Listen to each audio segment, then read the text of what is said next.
The live has come. Supposedly. Do. I'm alive. I'm alive, but are you alive? Oh. I'm alive. Hey, it's You're actually double alive. Let's go. Yo, welcome to the It's Working show, where it's working. Trust Work me, it. bro. Big trust. Big trust. Here Big we at of Big trust. Trust, we trust big. Oh. Never trust big trust. And the chat overlay is working. Great. These I'm are all glad great we've already things. You sounded mildly disappointed at that. Oh, no, sorry. Awesome. The chat's Great. working. The chat's Great. working. Now we gotta deal with that. We can read what they have to say. Perfect. Ugh. I wish the gotta chat wasn't respond. working. God. Golly gee. Golly gee willikers. That's Watch your mouth. yeah. This is a Wash PG your mouth. Oh, I'm so sorry. Oh, jeez. Look what you've done. My test chat faded away. Let's see if I can stop that. You can only stop what you have control of. And you only have You can only control stop once. of the music in your soul. Oh, I can't stop. I can't stop it now. Can't stop now. Dang. Can't stop, won't stop, GameStop. Yeah, basically. Don't Nice. stop now. Because you're having a Good good time, time. eating some food Having time. a good time. Dub, dub.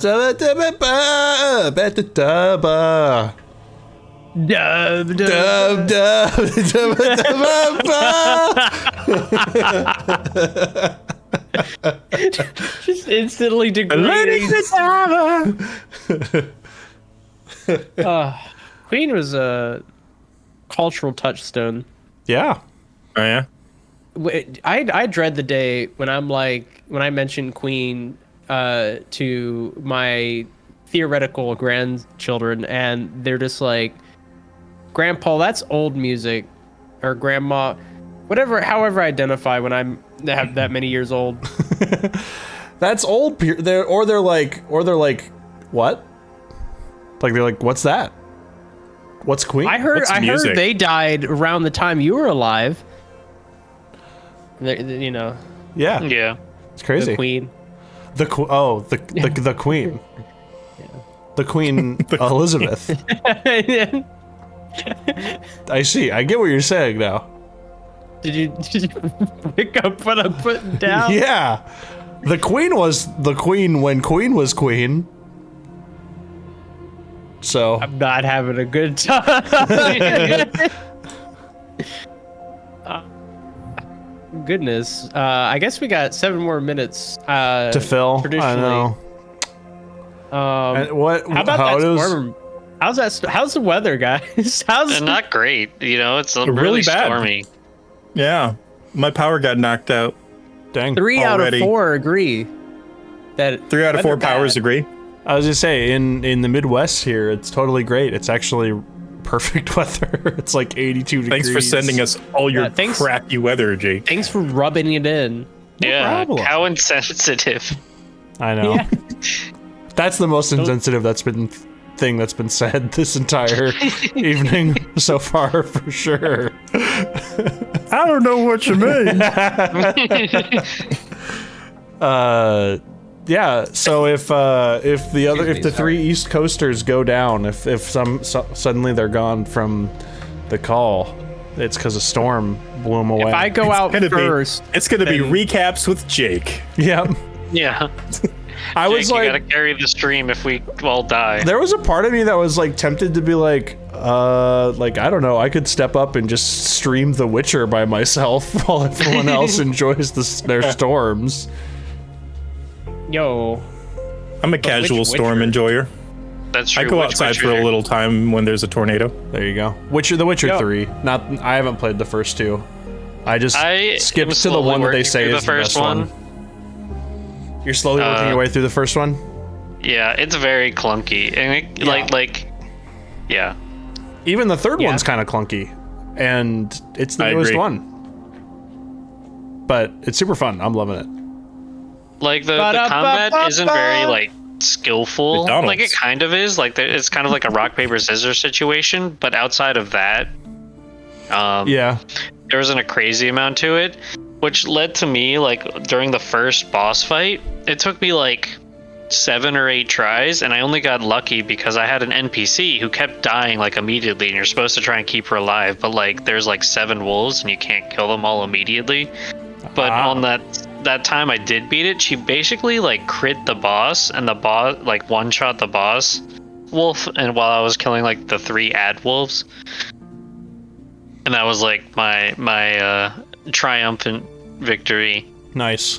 Oh. The combat in the third one, I think, requires some skill, and there's some really fun stuff with, like, the spell casting, but it doesn't feel very weighty, like weighty, like it feels very floaty in a lot of ways, and I think that's also in addition to the fact that I played Ghost of Tsushima right before I played this, and Ghost of Tsushima has very weighty, like, heavy combat feeling where it's like all the animations and all the moves. You press a button and you commit. Exactly. And so kind of like Dark Souls. Not quite like Dark Souls. I would say Castlevania 1. I would say Ghost of Tsushima is like a bit more like, I think easier is probably the right word. Like, it's easier than Dark Souls. You don't have to dodge roll every which way. It's more about like timing your attacks with the like you know, you still have to parry and dodge and stuff, but it's all about it's all about timing your attacks rather than timing your dodges. Actually, I would say more often than not. So it's like playing Greatsword in Monster Hunter. I haven't played Monster Hunter, so I don't know. Oh, I love Monster Hunter. But yeah, for like Witcher 1, you have 2 swords. One's for fighting monsters, one's for fighting people, and so the most skillful thing is deciding which sword to use. Yeah, in The Witcher 3, that's a part of it, but also there's literally a function that's automatically on where he'll automatically draw the appropriate sword when it's time to fight. Nice. That's nice. The more thing about it in 3 is timing out when and which spells you want to use in combat. If it's like, okay, my blade isn't doing everything. I got a question. Yeah.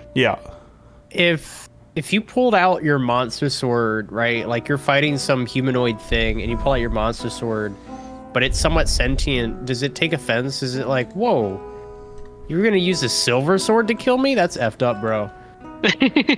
That'd be pretty funny.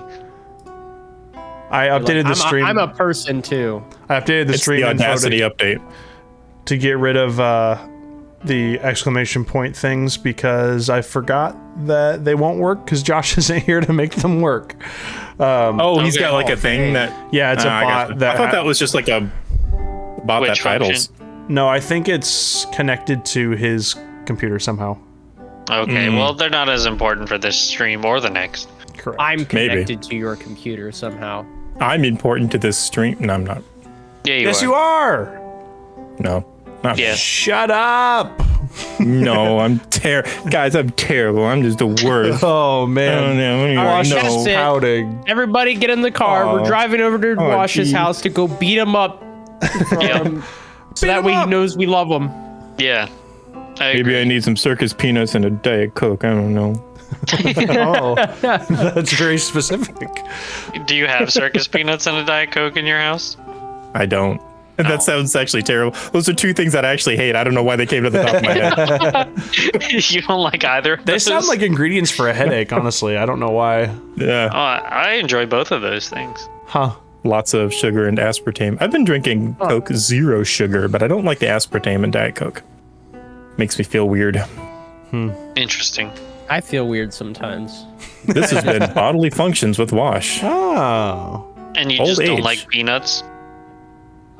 Well, like circus peanuts. You know what circus peanuts are? They're like those orange compressy like candy. Oh, the orange ones. Sorry, I thought you were talking about like that's just shelled peanuts. No. I'm talking about like the candied orange squishy marshmallow. But it's like they don't dissolve. They just kind of compress. Well, it's like styrofoam, but edible. So edible styrofoam. Yeah. Edible styrofoam. For some reason, people Brought to you by decided to sell them. It's T-Sav in the chat. Ayo. Hey, T-Sav. Sav. Yo, Sir Tian T-Sav. and a Savin. Nothing much is up, T-Sav, except for Josh being on vacation, so I'm technically hosting the stream, which is a horrible idea. You can tell from the overlay that great this, idea. This is something. You know what they say? Amazing. When the cat is gone, the mice will play. That is what they don't say. think I've ever heard that one. It's true. Really? Yeah. Pretty sure I've used it on a stream when Josh wasn't here before. It might have been a while ago. It might have been at the company retreat one. Maybe that's why I don't remember it.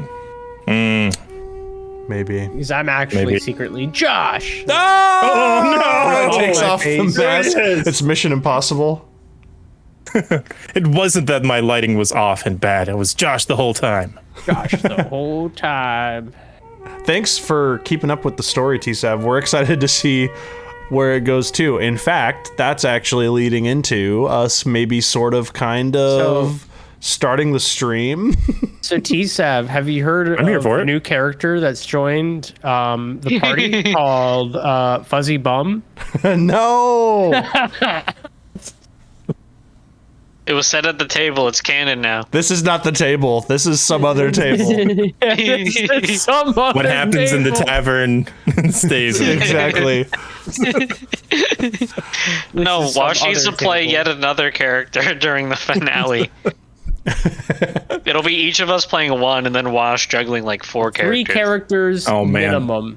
Well, anyways, hi, I'm Jake. I play Alan Woodrear in this D&D campaign, and yeah, who's up next? Hello. I don't know if I was next or not, but I'm jumping in. It's me, Cleo. I play Fox, and I also play Riley, but not right now. I'm probably gonna play Fox when you see me again. It's gonna be a good time. I'm a rogue and a bard. I don't know if I'm missing anything else. Somebody else, please go. Hello, I am Trevor. I am the official voice actor of Zoth and Zoth and why can I not? Why did my mind just freeze on the last character I played? Zop. And Zop who else? and Zop. And who else? Bruiser. There you go. But yeah, Zoth was an orc cleric. Zop was a wheatling. Warlock. Is I'm saying was because I'm not currently playing them. That's why I said was. Spoilers. Sorry. And then Bruiser was a winged badger rogue. Nice. Hey, I'm Wash. I am the unofficial voice actor for none other than Jebediah Peppermint, the Molefolk gun wizard, who spits fire and fires spit. I also voice Radford, the white dragonborn monk. FP62, the bad battle boy bot rogue. And Fuzzy Bum, the beaver folk. No! Yes! Yes! Subscribe to our non-existent Patreon to get the Patreon content on that and hear the whole story and lore behind Fuzzy Bum, the beaver folk. Who knows? Maybe he'll show up in our next Christmas spinoff. We'll see. I don't know. You don't understand how ready I was to be like, and who else? Well, I forgot to say, because I am so bad at my intro, I always mess it up. Alan is an Azamar Barbarian Artificer. Nice. But and what an Azamar Barbarian Artificer Alan is. Oh, thank you. He's one of the only ones out there, really. Yeah. Wow. He's unique. A star, a gem, a diamond in the rough. It's true. You may say. You could say that. Well, speaking of Owlin and some other guys and gals and people just generally have been out. And pals have been out on a bit of a quest to find Do Bumblefoot. And as we argued at the end of one of the episodes, were we successful? Technically? Yes. Maybe? 100%. The people want to know. Tonight we will find out. Trevor, you seem confident that we were successful. Could you please explain to the folks what happened and how you believe we were successful? So our mission at the start was to find and rescue Do Bumblefoot. And so when at the end of the mission, Do Bumblefoot was free of her shackles, and thus our mission was complete. Just to clarify, for those of you who don't know, spoiler alert, just so you know, because this is recent spoilers. This is the recap. This is the recap of the latest arc. You might want to arc. mute the stream if you're catching up, just for 5-10 minutes. Maybe don't mute the stream. Maybe just bear with it. No, this whole thing is going to be full spoilers for the last few podcast episodes. Just turn off the stream, go listen to the latest episode, and then come back. Yeah. So Trevor is saying that we succeeded by unshackling a corpse. Yes. and calling that a victory. I just want you to know where we're coming from. I mean, you know what, we had this conversation first. You were on my side about this. Well, I still am. I just want people to have full context. I'm gonna still be on your side about it. I'm just not gonna mince words about it. We totally just rescued a corpse. He thinks you're wrong, but he's on your side. Well, Wash and Jake, how do you guys feel about our success or failure? You know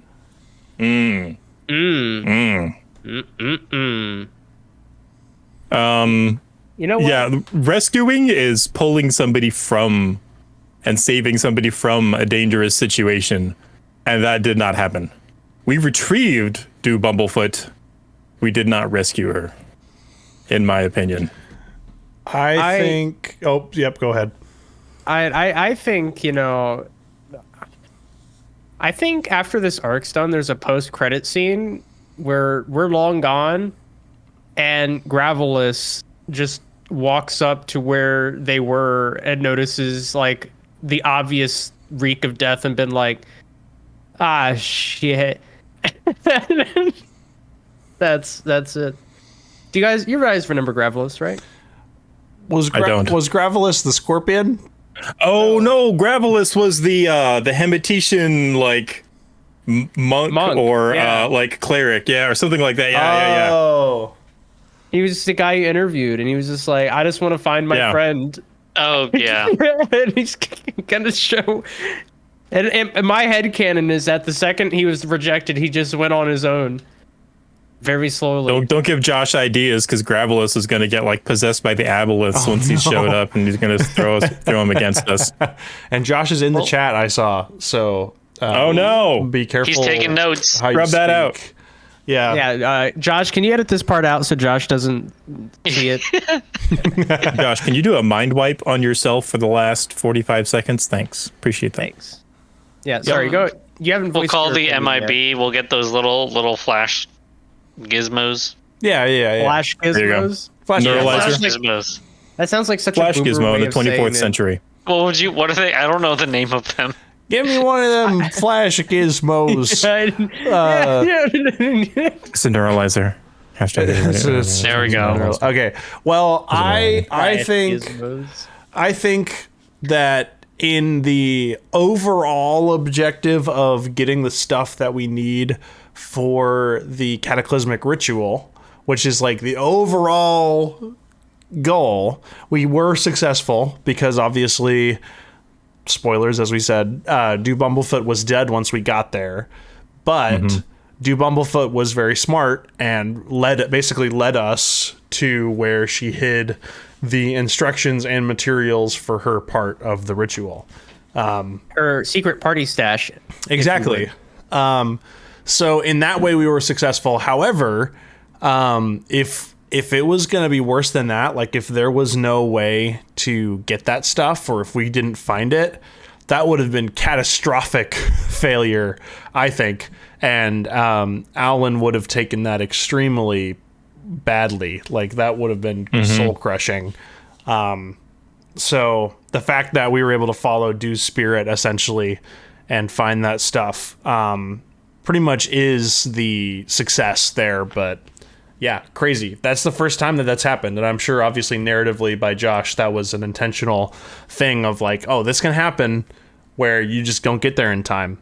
And obviously Alan puts he part of that way early too. Yeah. Mm-hmm. Alan puts part of that on his taking too long on the rod, which is too bad. I think also, like, just given how spread out everything was, probably relatively likely that we weren't going to be able to actually save every single one of them, since they were all trapped and like we couldn't get to them all in a relatively quick amount of time. Just distances were too far. What are you talking about? We'd have saved all of them. There's always some way, but I'm sure it was intentional the way that the aboleths laid it out so that it would be difficult. Yeah. Impossible situations in D&D games make the world feel real, though. Yeah, that's true. It does. But, you know, we kind of... We lost the battle, but are still winning the war, is the way I've been looking at it. Which, speaking of war, there's like huge war going on in Urada at this same time. And obviously, it seems like it's going to come to a head when the next kind of leg of the adventure will probably be towards Thraxenhaus domain, where there's like entire armies marching towards, which is crazy. I feel like that's not stuff that our characters have really engaged with yet, as far as like large scale warfare stuff. It's something that's been happening for a long time, though. Like there have been numerous mentions of like the armies in the north or like the tieflings out in the west. For sure. But it's always in the background. You know, it hasn't been our focus because we were getting rod stuff. You know, we just, it's just that we live in a country that's like very far away, and you know, it's just not part of it. Doesn't affect us that much. I mean, it does now to our day-to-day life.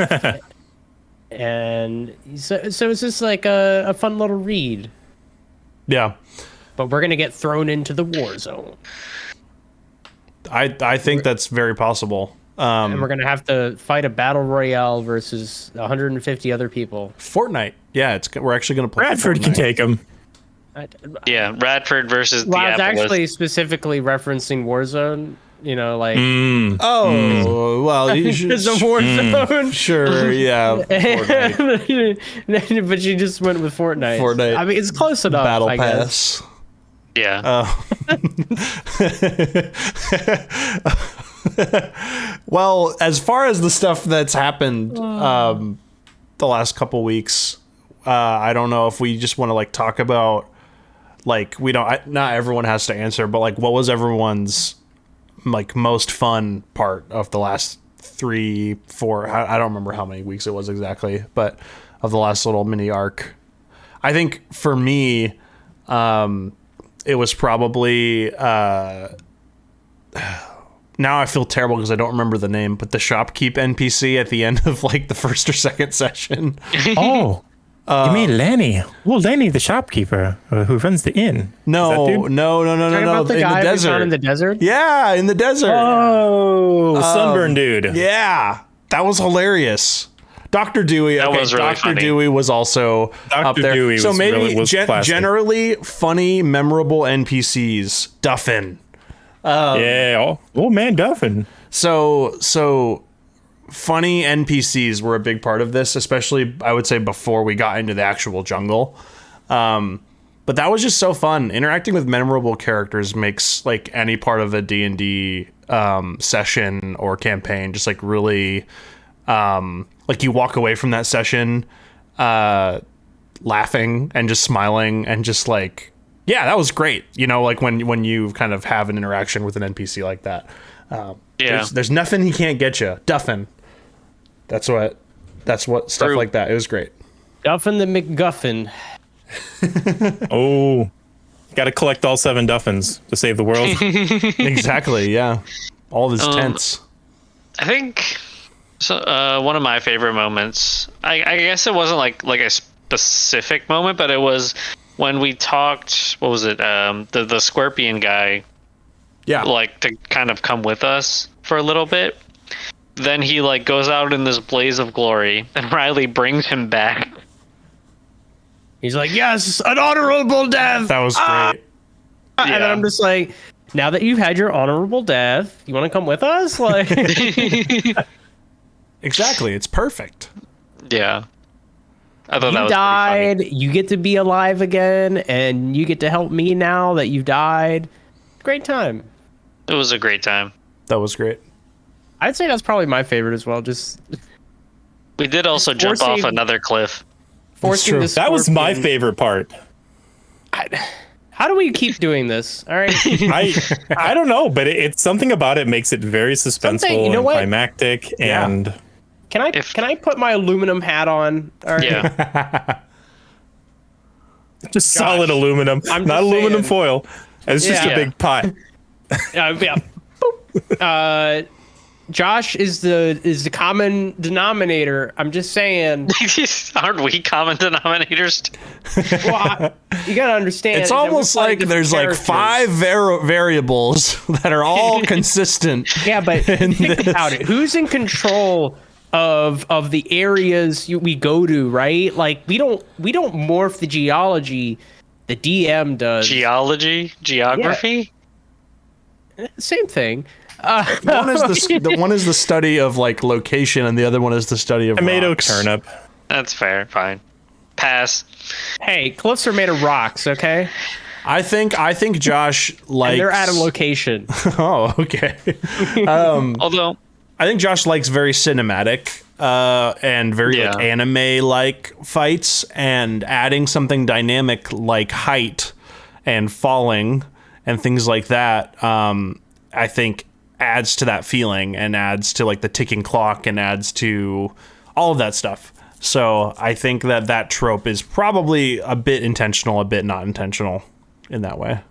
I mean, I do enjoy it though, because it does add, that dynamicness to fights. They don't feel as like, I guess, stale. It's just, it's not just like, oh, bad guy hit, now we hit, now bad guy hit, now we hit. Like it actually gives us something else to like worry about and focus on and be creative with the tools at our disposal. Yeah.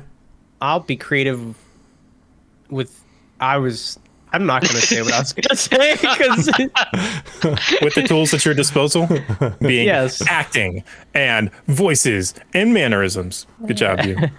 You're doing great. I really enjoyed the combat. But that's mostly because like I found that's all Radford's really good at is like he's really good at combat and hitting things. He has like a +10 to hit. Nice. So it's like I would roll a 10 and it would be a 20. Like it's just a lot.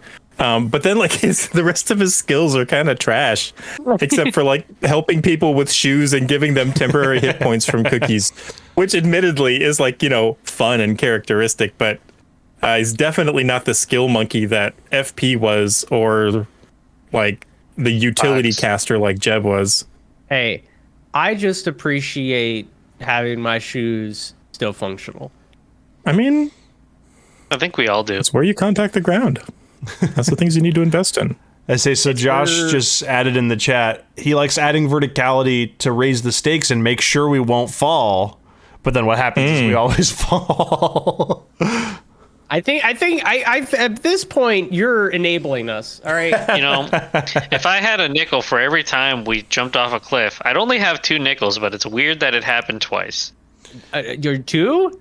How many times have we done this? All right. So we've had multiple in-air fights not because of jumping off of cliffs, but because of like the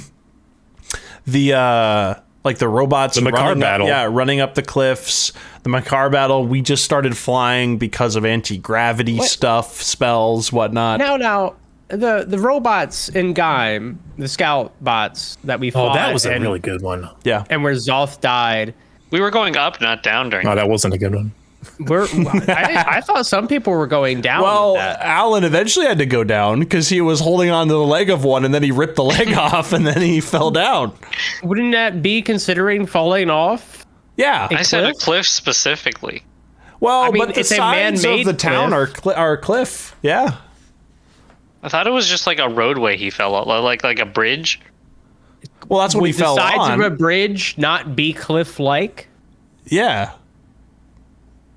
So if I fall off a bridge, you'd say I fall off a cliff? Yes, we would. I would say you fell off a cliff-like object. We would all say. We would all say that. If you say that, then I'll concede. But if you don't say that, then my point stands. I think we got to test that, actually. Yeah. When are you going to go bridge climbing next? I mean, I have been cliff jumping. It's very fun. Oh, well, then... All right, next time, next Monday, King Badger Gaming, me and Trevor are going to the Chesapeake Bay Bridge. Oh, my God. And we're going jumping. Nope. Definitely not. Well, speaking of cliff jumping, what was the most challenging for everyone's character? I think challenging playing the character or challenging for the character? Either or. Both. I think my challenging part is I'm a disorganized person at heart. And I just don't have D&D spells memorized. My preferred method of doing things is to just memorize it. That way I can be like, ha! But I can't do that with spells because there's so many of them. So darn many. And so I just struggle with making sure I know every spell I have at my available, like for, when you're falling off a cliff all of a sudden when you weren't expecting it, and now you have to check through your entire spell list, which is exhaustive because you're 2 spell classes mixed into one. Because you're a cleric and you know every one of your spells. Yeah. Oh. I also had took cleric nature, which added a bunch of spells. It was yeah. Ugh. Ugh. Ah! Ugh. I tell you, one of the challenging things that I ran into this game actually had a lot to do with Cleo and Trevor. Ooh. The one session when you guys were out, and it was Jake and I that were playing. Oh. I found it really challenging to because we even split up a little bit, like we normally do. I found it really challenging to keep Radford interesting and doing stuff without you guys' energy to bounce off of. In the times that Jake and I were together in the same room, I felt like that was okay. There obviously wasn't as much energy, but there was some energy to bounce off. But I don't know. I really felt a lot of challenge in the lack of your guys' presence. You guys really bring I think we all really bring a lot to the table. And when we're missing it, it made me difficult. It made it difficult. I was normally when I'm thinking of stuff to do next, it's when you guys are doing stuff and then you guys set stuff up for me to bounce off of, and that was really challenging not having everybody there. I like it when everybody gets to be here. Oh. And I think especially because your guys' characters are kind of the comic relief, but also kind of the high energy, bright-eyed and bushy-tailed kind of characters in this dynamic. And so because when it's Owlin and Radford in the same room, it's Owlin feeling the weight of really being a leader for the first time and really being well, we got to be responsible and prepared and all this stuff. And Radford's well, I'm gonna do my thing, Yeah, that's a pretty good Radford. It's kind of like having the straight man slapstick comedy duo where it's kind of got the goof and then the serious dude. It's we had the 2 serious dudes. Yep. And it's there was a weird dynamic, and I don't know, didn't figure out how to work that out by the end of the episode. Yeah. I feel Radford offers some comic relief too, though. He's not. But okay, so the thing is he does, but it's always in reaction to the other guys. Mm-hmm. So it's when Fox is acting up and he's nope, no, you're not. Get over here. We're gonna handle this. or And it's because of that he gets to react to it and like build on top of it and like take that and shine a comedic light onto it. But in the absence of that, it was really challenging because he's not just like, okay, well, we're gonna have a staring contest or something. It was just different. Yeah. You guys make role playing easy. I'll put it that way. Well, thank you. I'm glad I can be of assistance. Don't miss leg day. So challenging for me, I think. And I talked with Josh and Wash about this when it happened, but we've since worked things out. But was that I think it was the first or second episode, but we did meet Duffin. Like Zop is a much more charismatic character than I am like kind of capable of playing. And so just like negotiating is not a skill that I have in real life, and so like trying to think on my feet in that scenario is just very challenging for me because I'm not that person or character. And it's like with like combat and stuff, you don't need to be as strong as your character, to do the thing, because it's just like roll to hit and like okay.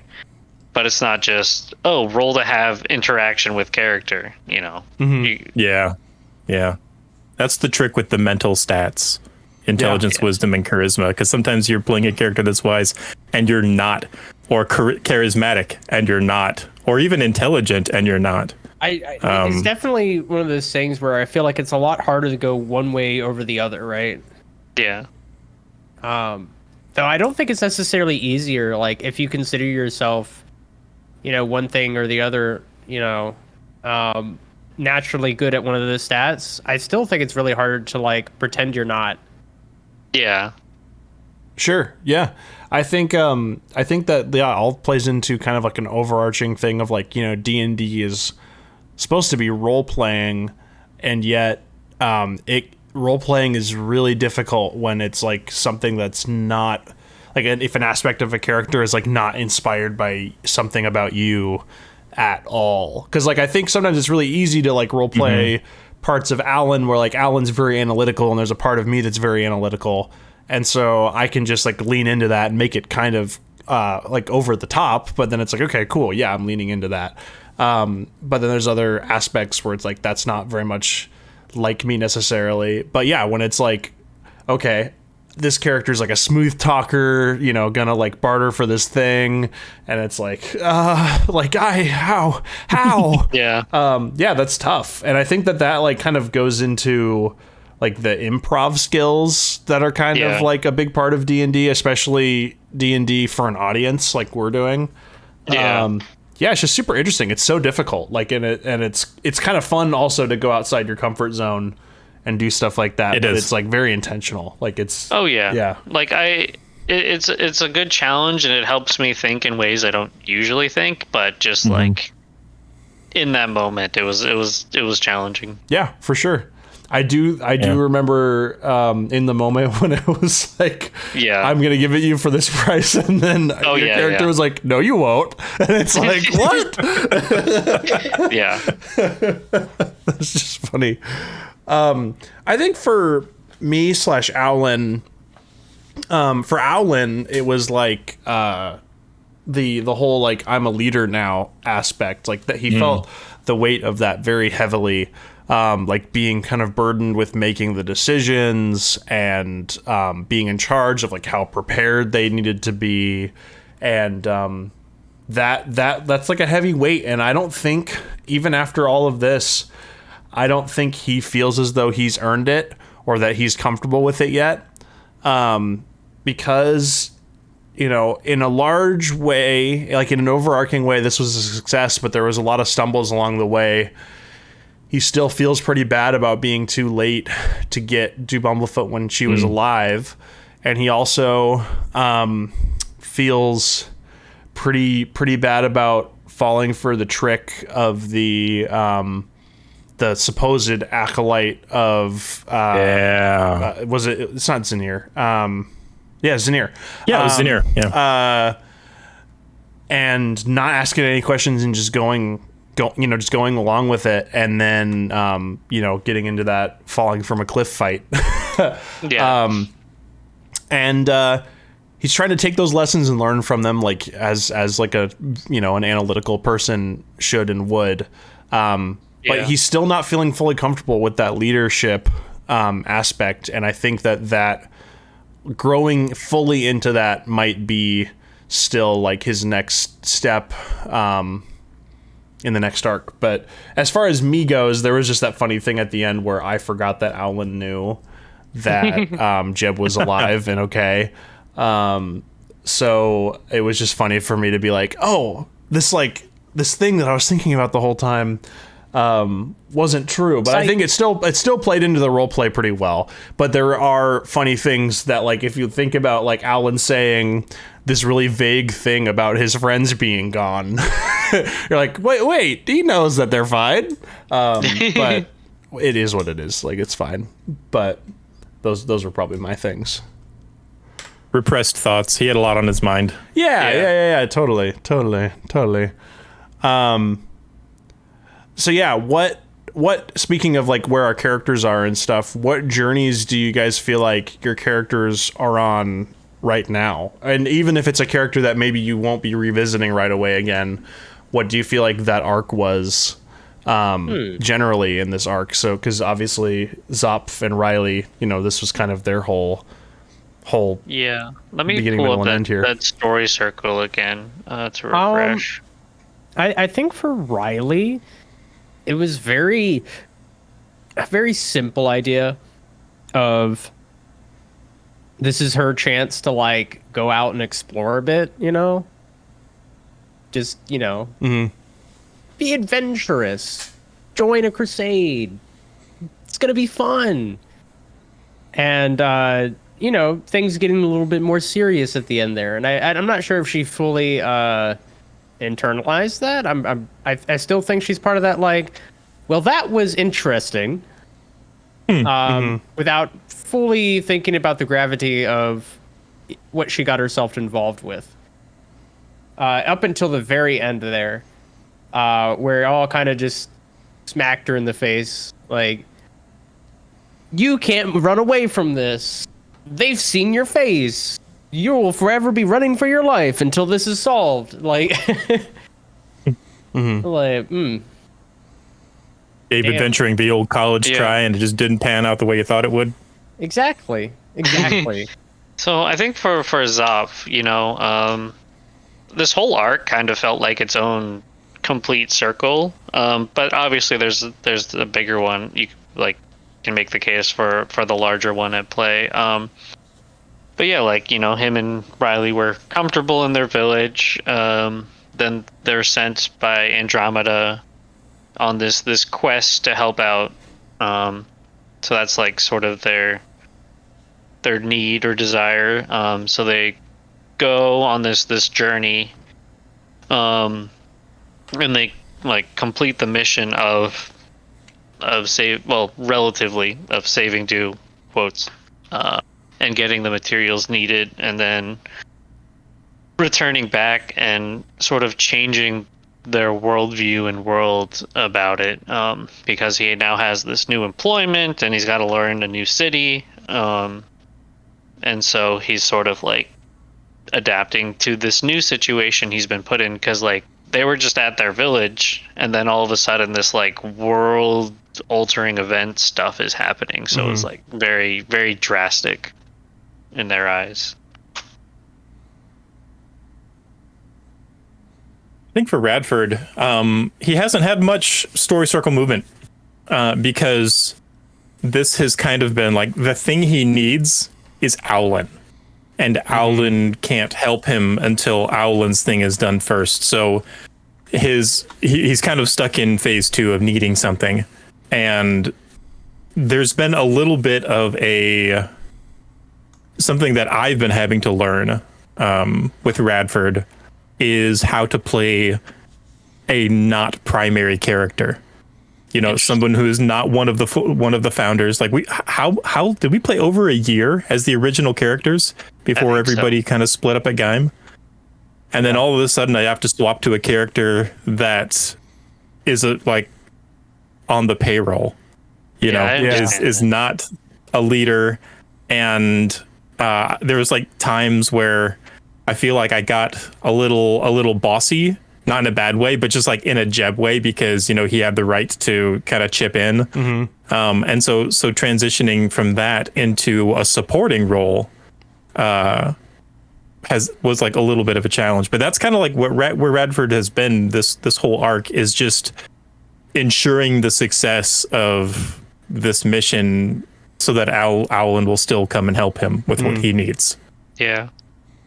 No, I definitely relate to that. Definitely when Zothkug died, that was like a what now for me. Like, well, what does this mean for me in this campaign? Obviously, like I have characters I can play, but I think it just no matter who I play, like it just won't be the same. Like I'll kind of be like Radford, where it's just like more of a supporting role. And that's not a problem. I don't mind taking that role, but it'll just definitely be a shift once we go back to like the main campaign. Yeah. It just happened. Zothkug's death just happened to fall at like the start of all of this, so it was like we were all kind of playing new characters. Yeah. But going back will definitely feel a little weird. For sure. Yeah. I think this arc in some ways is its own story Urkel. Did I do that? Yeah, exactly. Did I do that? Owlin did do that for Owlin, because as far as like his quest, his like need, was getting the freeing Do Bumblefoot, and therefore like having her the things that she needs to bring for the cataclysmic ritual, but also kind of needing to prove himself as a leader, and like needing to find a way to move on without Jeb in some ways, even if at a certain point in the story, if Owlin finds out or found out about Jeb still being alive, Jeb isn't there, and that's right. A first for Owlin in the last like year or more of storytelling. And so crossing the threshold is obviously going on the journey, the road of trials, like the very first part of that being like being ill prepared for the desert, like literally just setting out in the desert and being like, shoot, we need shelter, we didn't bring enough supplies, all this stuff. We eventually found what we needed, but after a lot of trials as well, as far as like, oh, Do Bumblefoot's dead, what's the next step, like how do we get what we need still, all that stuff, paying the price of I feel like our characters fought a lot, sacrificed a lot of hit points at certain points. Returning home for sure. Returning home, obviously, at the very end, and then the master of both worlds. I don't think Owlin has mastered both worlds yet, as far as like the order and chaos. Because there's still chaos. There's still chaos, and Owlin is still feeling the chaos internally about like whether or not he is a leader. And I suspect that if there's a point soon where Owlin and Jeb reunite, I think that those interactions will be super interesting. As far as Owlin more intentionally wanting to learn from Jeb in a lot of ways. So yeah. I thought there was a really cool arc that maybe wasn't intentional, but that I kind of saw under the hood a little bit with Owlin operating with the weight of the world on his shoulders alone. Because, Jeb was gone, Zothkug's gone, Fox is gone. Owlin is like, I'm not giving up on this because the world depends on it. Yeah. And if no one else is going to do it, I've got to. Yeah. And so like a lot of his stress and a lot of his fumbles and stuff through this whole arc, I kind of saw as like just him doing and pushing the absolute hardest he could under the stress of having all of existence on his shoulders. Yeah, I think that's a great interpretation of it and a big part of it. I don't know if I ever specifically viewed it through that lens, but I think it makes a lot of sense. And it also is like, Alan knows Radford better than Zopf and Riley, but Alan still doesn't know Radford that much. And so Alan is without his previous 3 party members that he like trusts, like, and can handle themselves. And there's a difference when you're in combat or when you're in a survival situation and I'm not saying this is as though I personally have been in this situation, but in D&D, if we're all playing these characters that we've been playing together for over a year, I or Alan knows that Zoth is going to do this sort of thing, and Fox is going to do this sort of thing, and Jeb is going to do this sort of thing, versus I and Alan have no idea what like Radford and Riley and Zopf are going to do, because Alan only knows them on a surface level yet. So I will say, to kind of combine both of what you're saying, it's very much right now Alan is without his peers. Yeah. Right. And in a professional sense and in a friend sense, right? Like, your friends are not there. You're now working with a group of strangers as their boss. Yeah. This is no longer 4 guys, ventures, and vibes. We're working together as, comrades, as peers, and as friends. You're now ordering people underneath of you, and while they may see you as like a friend or somewhat, it's more like a coworker friend rather than a deep friendship that you've already forged with the others. Sorry, I just... No, you're good. Now that I feel like sense. I'm kind of like, mansplaining your own arc to you. Please tell me exactly how my character feels about this. I think that makes a lot of sense. I think that like I'm excited about what Alan's interactions once he and Fox and Jeb eventually, I assume, reunite, and like what that will be like. I'm excited to see, Jake am excited to see what's Fox up to. Like, what's Fox? Where's Fox's head at? You know what I mean? Like, don't worry about it. What's that all about? I'm sure it's fine. I'm sure everything's perfectly peachy. Oh, okay. Okay. Okay. All right. Well, speaking of, there's things that's happening. There's things that's happening. What, as far as the future though, what do we think is going to happen next? As far as like where we're going, there's kind of a thing to be thought of we need the Rod of Luck still. Where is that? That's true. I think it has something to do with K. I think. Go ahead. I think perhaps. I want to know what you think. Well, actually, we've talked about this. If you all remember. I do. And I believe we actually just need to do something.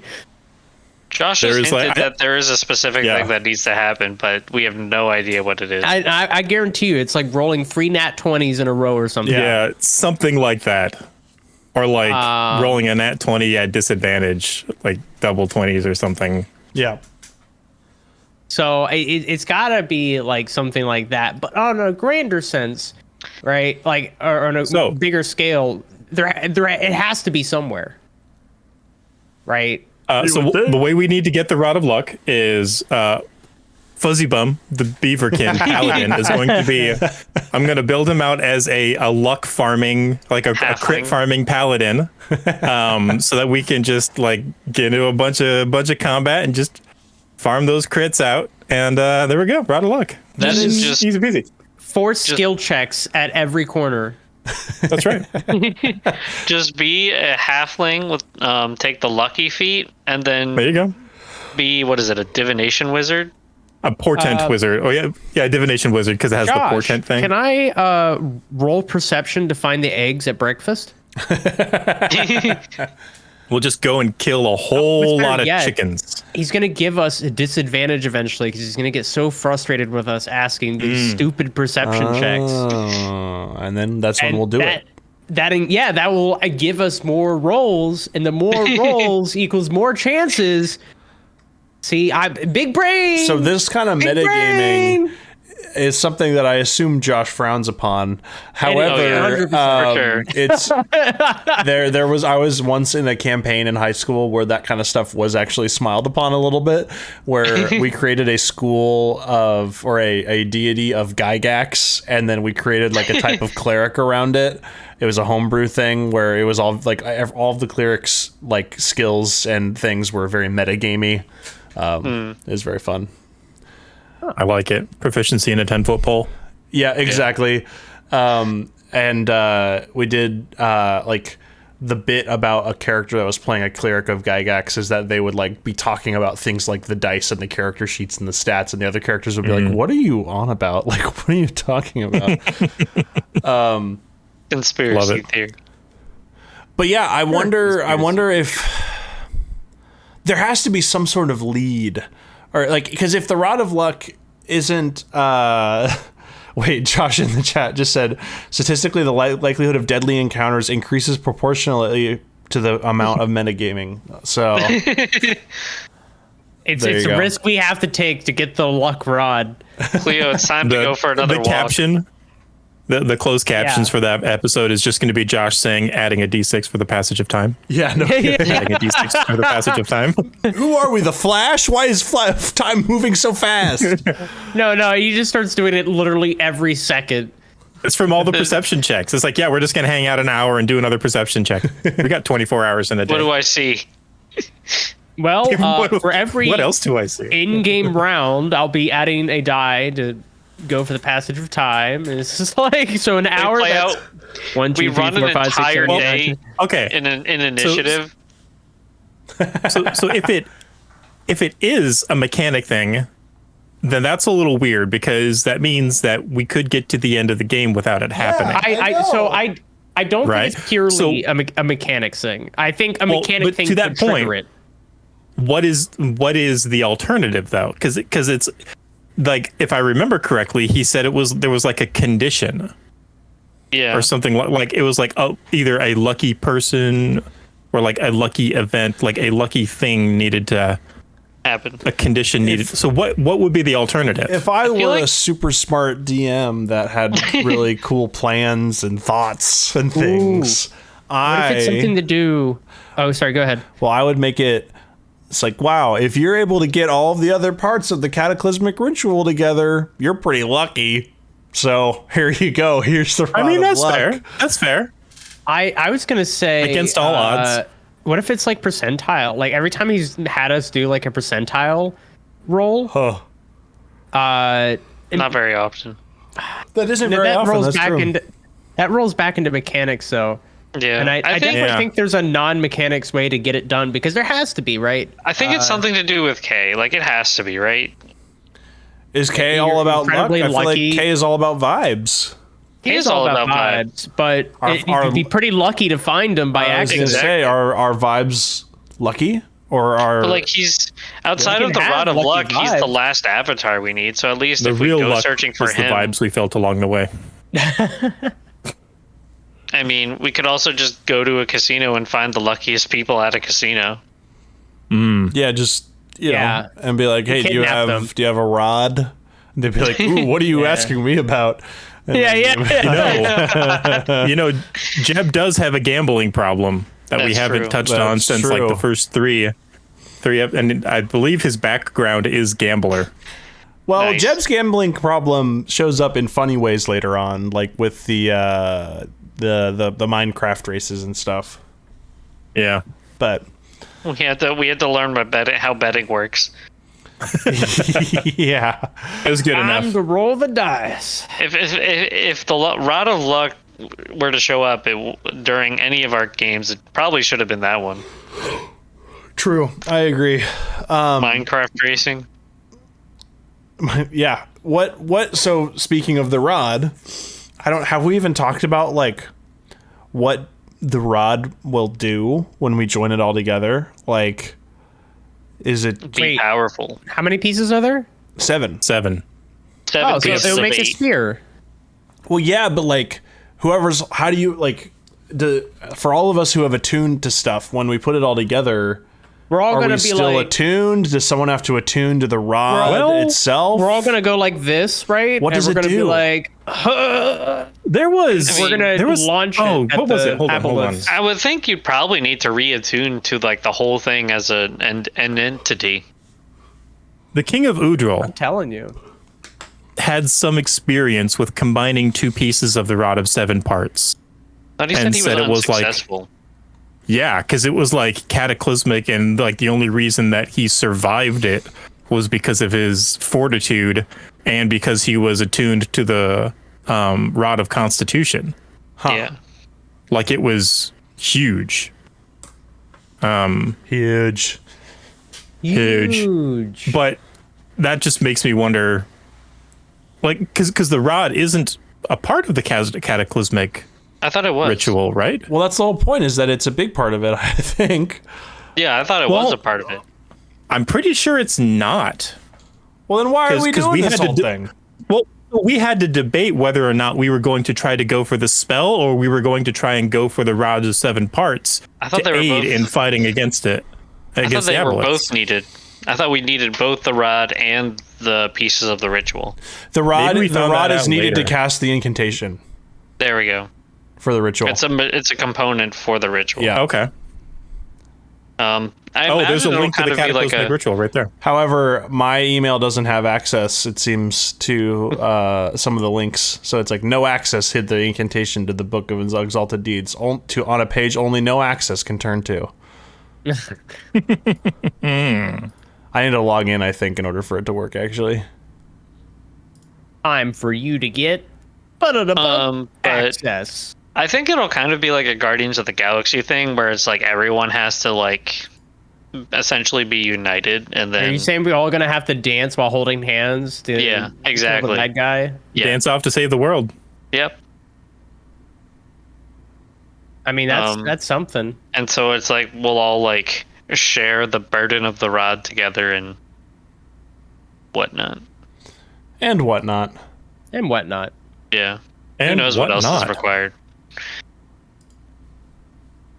Some assembly required.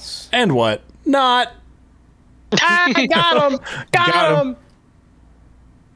Man, that really devolved real quick. I'm sorry. Yeah. Now listen here, Smoke Toes. I accidentally lost the agenda, and I can't get it back without. Is that why you instantly devolved into like? You got him. Well, I've got. In order to get it back, time. Right, I've got to open back my to the cataclysmic DMs ritual. Josh. Yeah. Like, so we need the incantation. Well, the Book of Exalted Deeds has the incantation on it. I believe Garlel has that.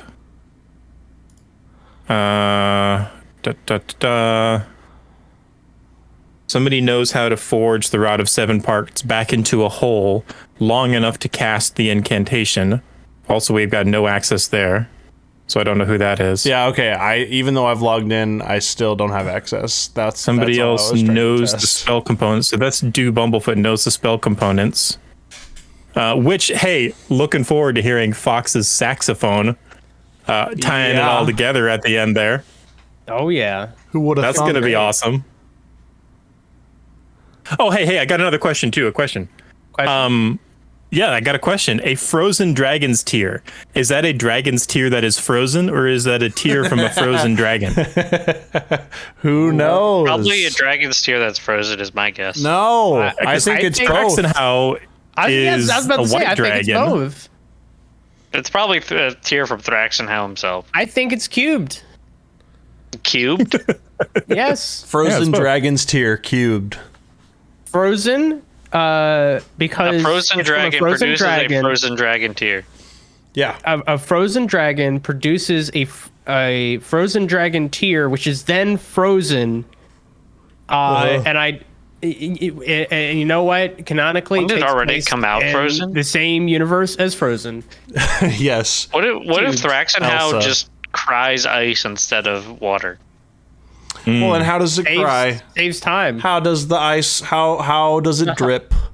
I don't know. You'll have to. I don't know dragon you can cry biology. if you want to. You can leave your friends behind. This is a mythical world with magic and monsters, Jake. Why is dragon's tears coming out ice? How does the ice come out?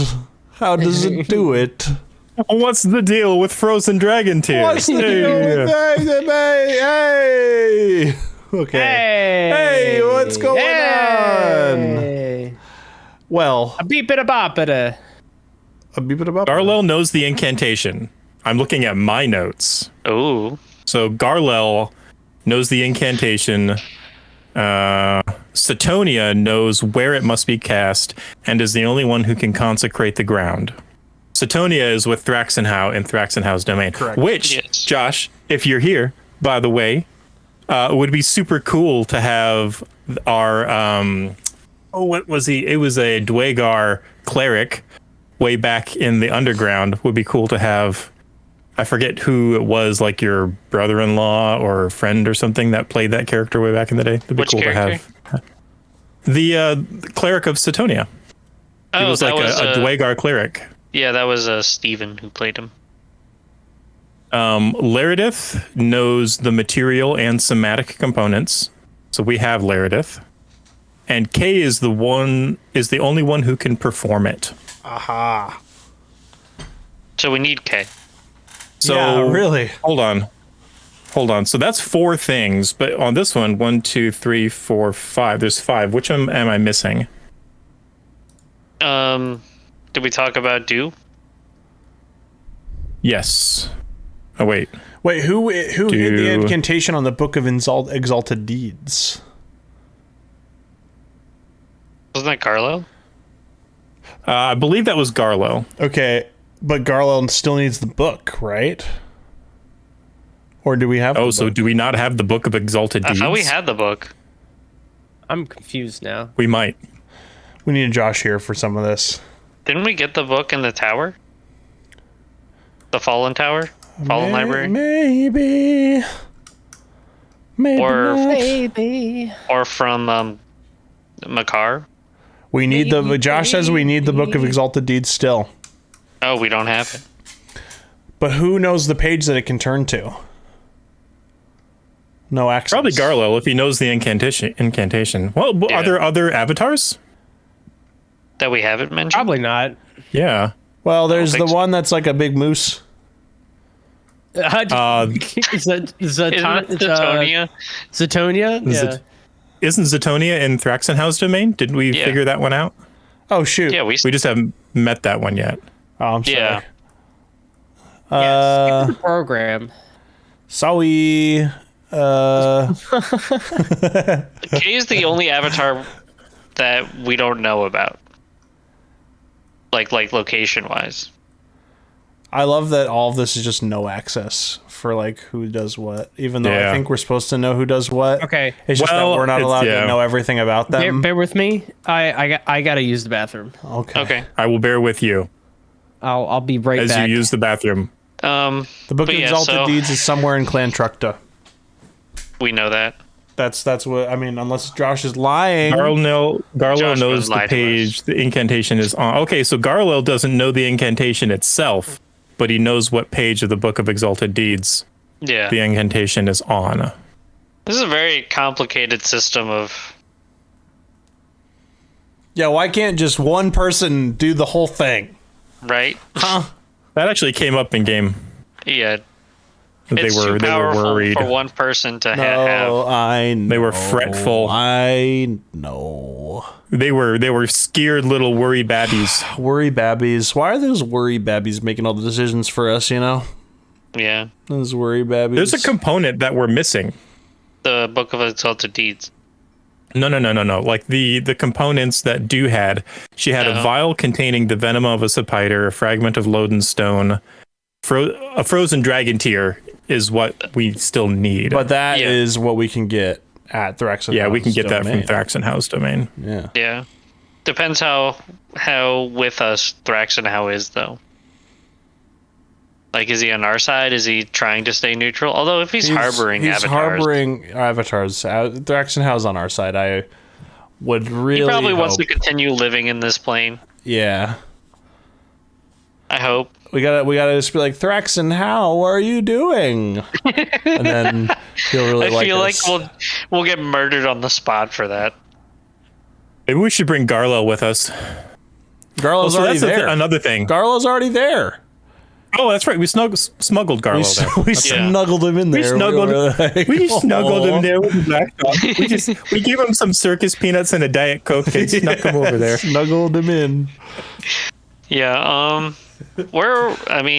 so we need the book and we need K, and then that's like the last two things. And the tier. So I was trying to think a little further ahead, like where the final stand is going to be, because Gaim is kind of like the last free city of Urida, but we don't want to bring everybody with us to Thraxenhaus domain because we don't know where the ritual needs to be cast yet. True. Yeah. I think where the ritual needs to be cast is going to be where we end up pulling everybody to. Yeah. Although I will say, if it ends up being in Thraxenhaus domain, that would be great. That's like equivalent to invading Russia in the winter, you know? True. Yeah. But for all we know, we're going to have to go to Russia in the winter and, be the ones who encounter terrible terrain and have to get there to do the cataclysmic ritual. And we're probably going to have to fight aboliths again. We're probably going to have to fight aboliths again. 100%. Remember that one time where we barely survived doing that? Yeah. We're going to have an army of robots against us too, and an army of tieflings. Yeah. And whoever else the Aboleth could get that we didn't really have any influence on. Goats? Chaosy shadow creatures. Although the goat army, yeah. Didn't like Elaine Mollusk have the blueprints for like the reversal device of the Aboleth, like the mind wiping thing? I think it was a mind shielder. Yeah. Like, I don't think it was a reverser. Yeah, I don't remember which it was. There have been so many times where I feel like Elaine is about to turn against us. I don't know if you guys realize how Alan likes Elaine overall, but Alan has been suspicious since the day. She always shows up at the perfect time. It all began. She always shows up at the perfect time. She always shows up right when aboliths are about to do something. She also has implemented some interesting things when it comes to that Alan doesn't think lines up with the theology of Awara, but whatever, it's fine. It's just kind of funny that how do you guys feel about just at the end of the last episode basically having a Lord of the Rings Eagles moment? That was so funny. Oh no. That was so funny because that was pretty good, because she showed up and we just flew all the way back and it was like in 1 day's time, and we were like, why didn't we do this to be started with? What'd you Wash? I am not going to say. Oh no. I have some information that I don't think you guys do. Why? Are you Josh's favorite? Is that why? Well, there's that. I'm not going to deny it. Interesting. You heard it here first. So this kind of brings us maybe into the next part of what we might be talking about, is that the characters that we're going to be playing in the next arc. I'm going to be playing Jeb, and so I've been learning Jeb things that have been happening in the background. And just reading something in this, I was just like, oh no, that's a little thing. No, just a little thing. I don't know. Just a little Diet Coke and circus peanuts thing. You gotta tell us, except you shouldn't, because you need to tell us in character when it's time. I mean, I would if Josh wasn't in chat, but he's in chat, so I'm going to be loyal, Yeah, because otherwise we know Josh would never listen back to this. He's that kind of guy who would really just be the DM of the thing and then not listen to it when there's a session without him. And we'll memory wipe you now. Wash will tell us. Wash will tell us we'll memory wipe you. Then you edit this, then we memory wipe again. Yep. There you go. Done. But yeah, I guess on the topic of characters, I'm definitely leaning towards playing Bruiser instead of Zoth, because I think Zoth is just like better. Like, well, this is a kind of meta reason, but Zoth like is better with Riley around, and I know Cleo isn't gonna play Riley in the main campaign. Like, I think the sibling dynamic is like much more entertaining than he would be on his own. Yeah, but there's also like or at least it would probably take time, like to get Zoth established. Like you know, it would take a couple sessions to kind of get the character built up and established on his own. Yeah, I agree. But that being said, I'm like open to input, and like if you think I should play Zoth over Bruiser or Bruiser over Zoth, like all ears. But I think we need to find a necromancer and raise Zothkug up as a zombie, and you could play Zombie Kug. Zombie That'd be pretty funny. Yep, Zomkug. I was sad I lost Zothkug. I know, man. Dude, everybody was sad. Oh, I hate it so much. Man, how you doing, Cleo? I hate it a lot. Zoth was our soul. Yep. He really was the best of us. That wasn't just a bit. It really was. No, I was. What, you think I can't sit down and figure out what we're talking about and add meaningfully to it?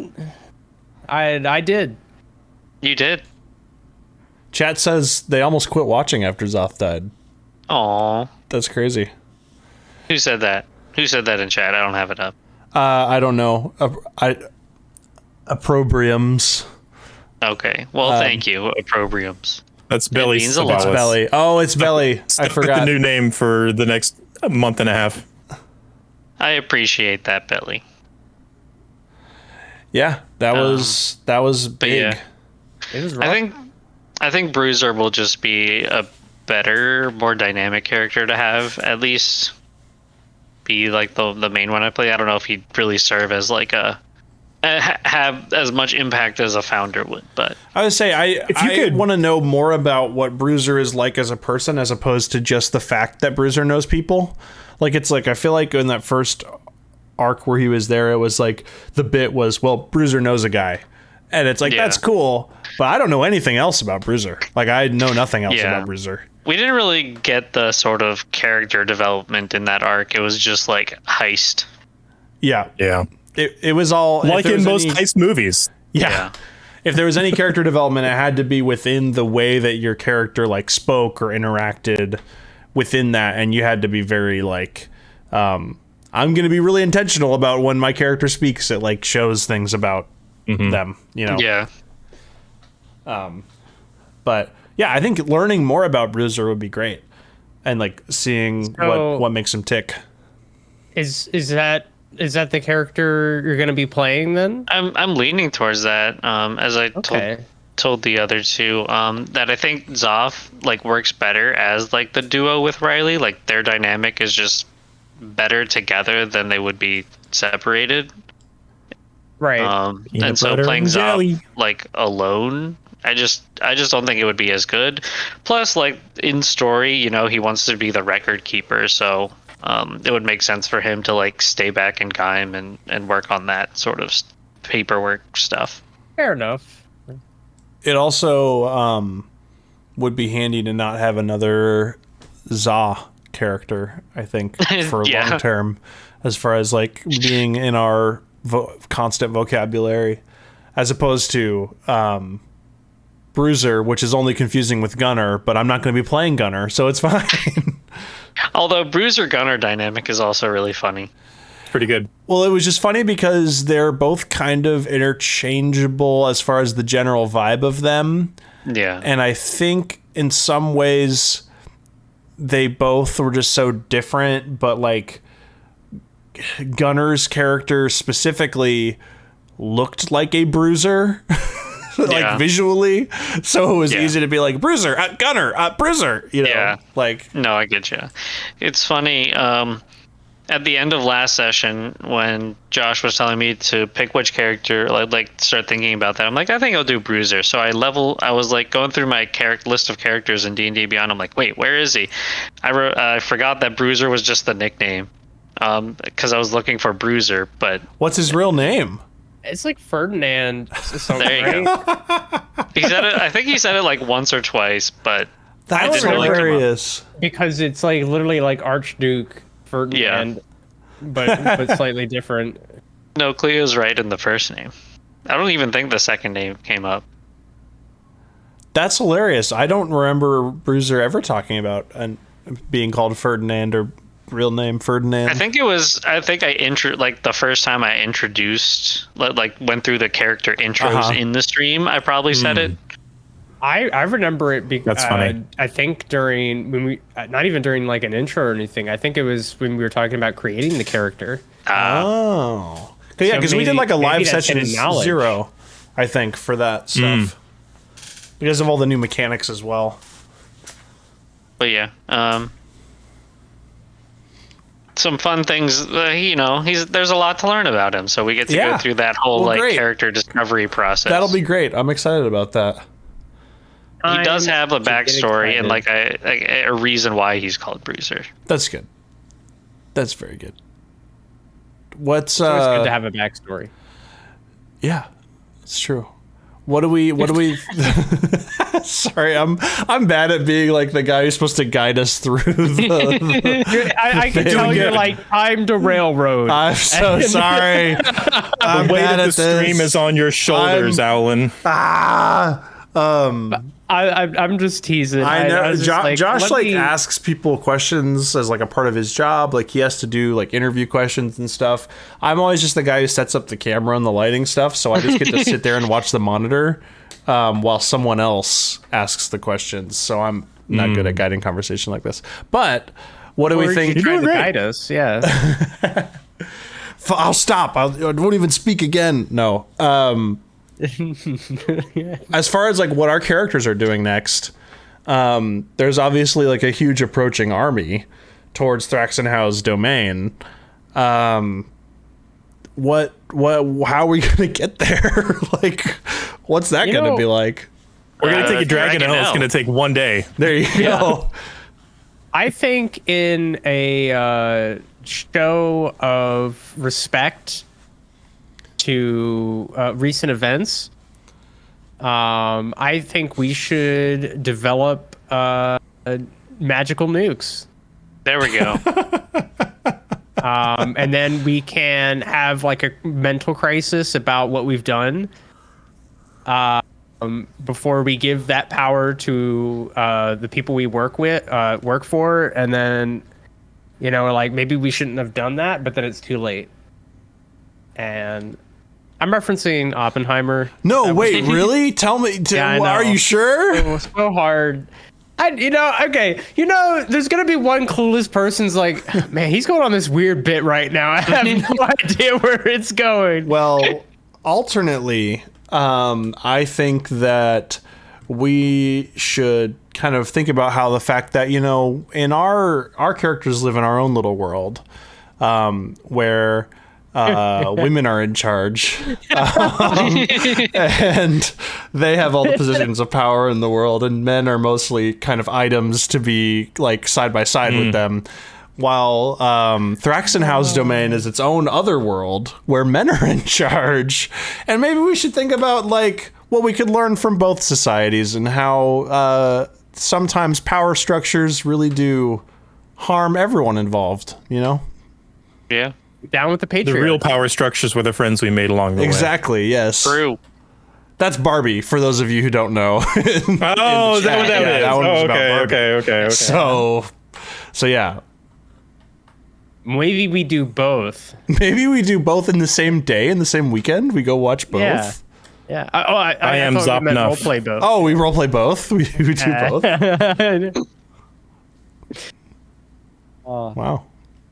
I'm sorry to derail. I forgot to derail that. I'm sorry. It's okay. I'm trying to railroad. You're trying to derailroad. And then you're trying to rail. I'm trying to derail. Railroad and rail are two different things. Anyway, how do we try to sneak through? Or are we like, because Josh, of course, put in the chat that suddenly Dragonelles aren't very good in the cold. It's really situational there. Yeah. What an odd thing to say right all of a sudden. No, the thing is, it's not cold or anything. It's if we're going to start something, we can't take them. Like, they can't go to start something. They can only help you get out at the end. I gotcha. They're the shortcut out of the dungeon. Yeah. Yeah. They're allergic to helping you start your journey. We already burnt up all of our Dragonelle energy, and they need to recharge. Yeah. For it sure. do be like that sometimes, you know? Yeah. I do think time. it's funny that like for a long time that has been, well, no, I've like just it's like a staple of game design. It's like the idea of it takes forever to get somewhere, and then in Skyrim, when you find the treasure room, of course, there's an exit right out to the surface of the dungeon. Or I remember playing the first Destiny, that would always happen where you do a whole mission and then you finish the mission, and then suddenly your ghost is able to teleport you out of there. You're like, why did you teleport me in there? Like, the real questions. Yeah. All right. Are the friends we made along the way. Yes. Okay, here's the thing, Josh. I see that you're saying a frozen dragon's domain would be too cold for them. How does the dragon fly? Because he's not a dragon. He's not a dragonelle. I bet he's asking the real bet he's got frozen dragonelles in there that can help out. I think we need to trade in our Dragonelles for Dragon W's. Am I right? Yes. Got him. Got him. Got him. Got him. Got him. Got him. Thank you. Appreciate it. What even is a Don't forget to thank our dragonelle? waiters and waitresses. What like what? I don't even know. Like what is a dragonelle? Is It's it like a dragon, but it's a little dragon, so it's Dragonelle. Oh, I go. Okay. Is that it? Is that pretty much it? ELLE. Dragonlit. Yeah, it's Dragon Light. The worst Linux distro. When you don't want like all of the complicatedness of a dragon, but you still need like just a little Dragon Light. Oh. Dragon Zero Sugar. You have to pay to unlock dragons. Diet dragon. Dragon lights are free. Dragon Light is the demo. Yeah. Diet Dragon and Circus Peanuts. Yes. So they're basically smaller dragons that can be mounts. Are we okay, guys? No. We've devolved into chaos without Josh.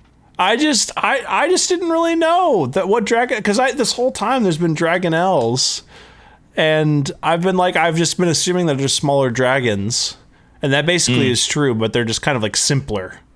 Yeah. I guess.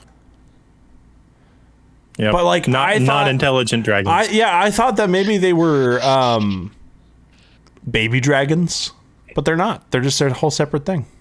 Yeah. No, those would be wormlings, but they would still be considered dragons. Oh.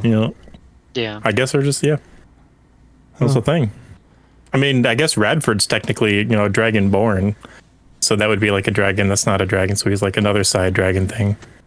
Yeah, I need to learn more about like Forgotten Realms lore, where it's like where did dragonborns come from? When we finish this camp, like when we save this plane, our next order of business is to research dragons and all about them. Yeah. When a mommy dragonborn and a daddy dragonborn love each other very Where much. do dragonborns come from? They give each other a special hug.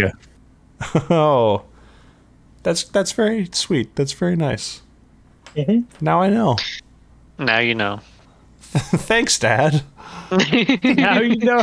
Not a problem, kiddo. Oh, Radford teaching sex ed would be really funny. Oh, that's a sketch right there. So let me tell you about the eggs. You guys sit on them for a long time.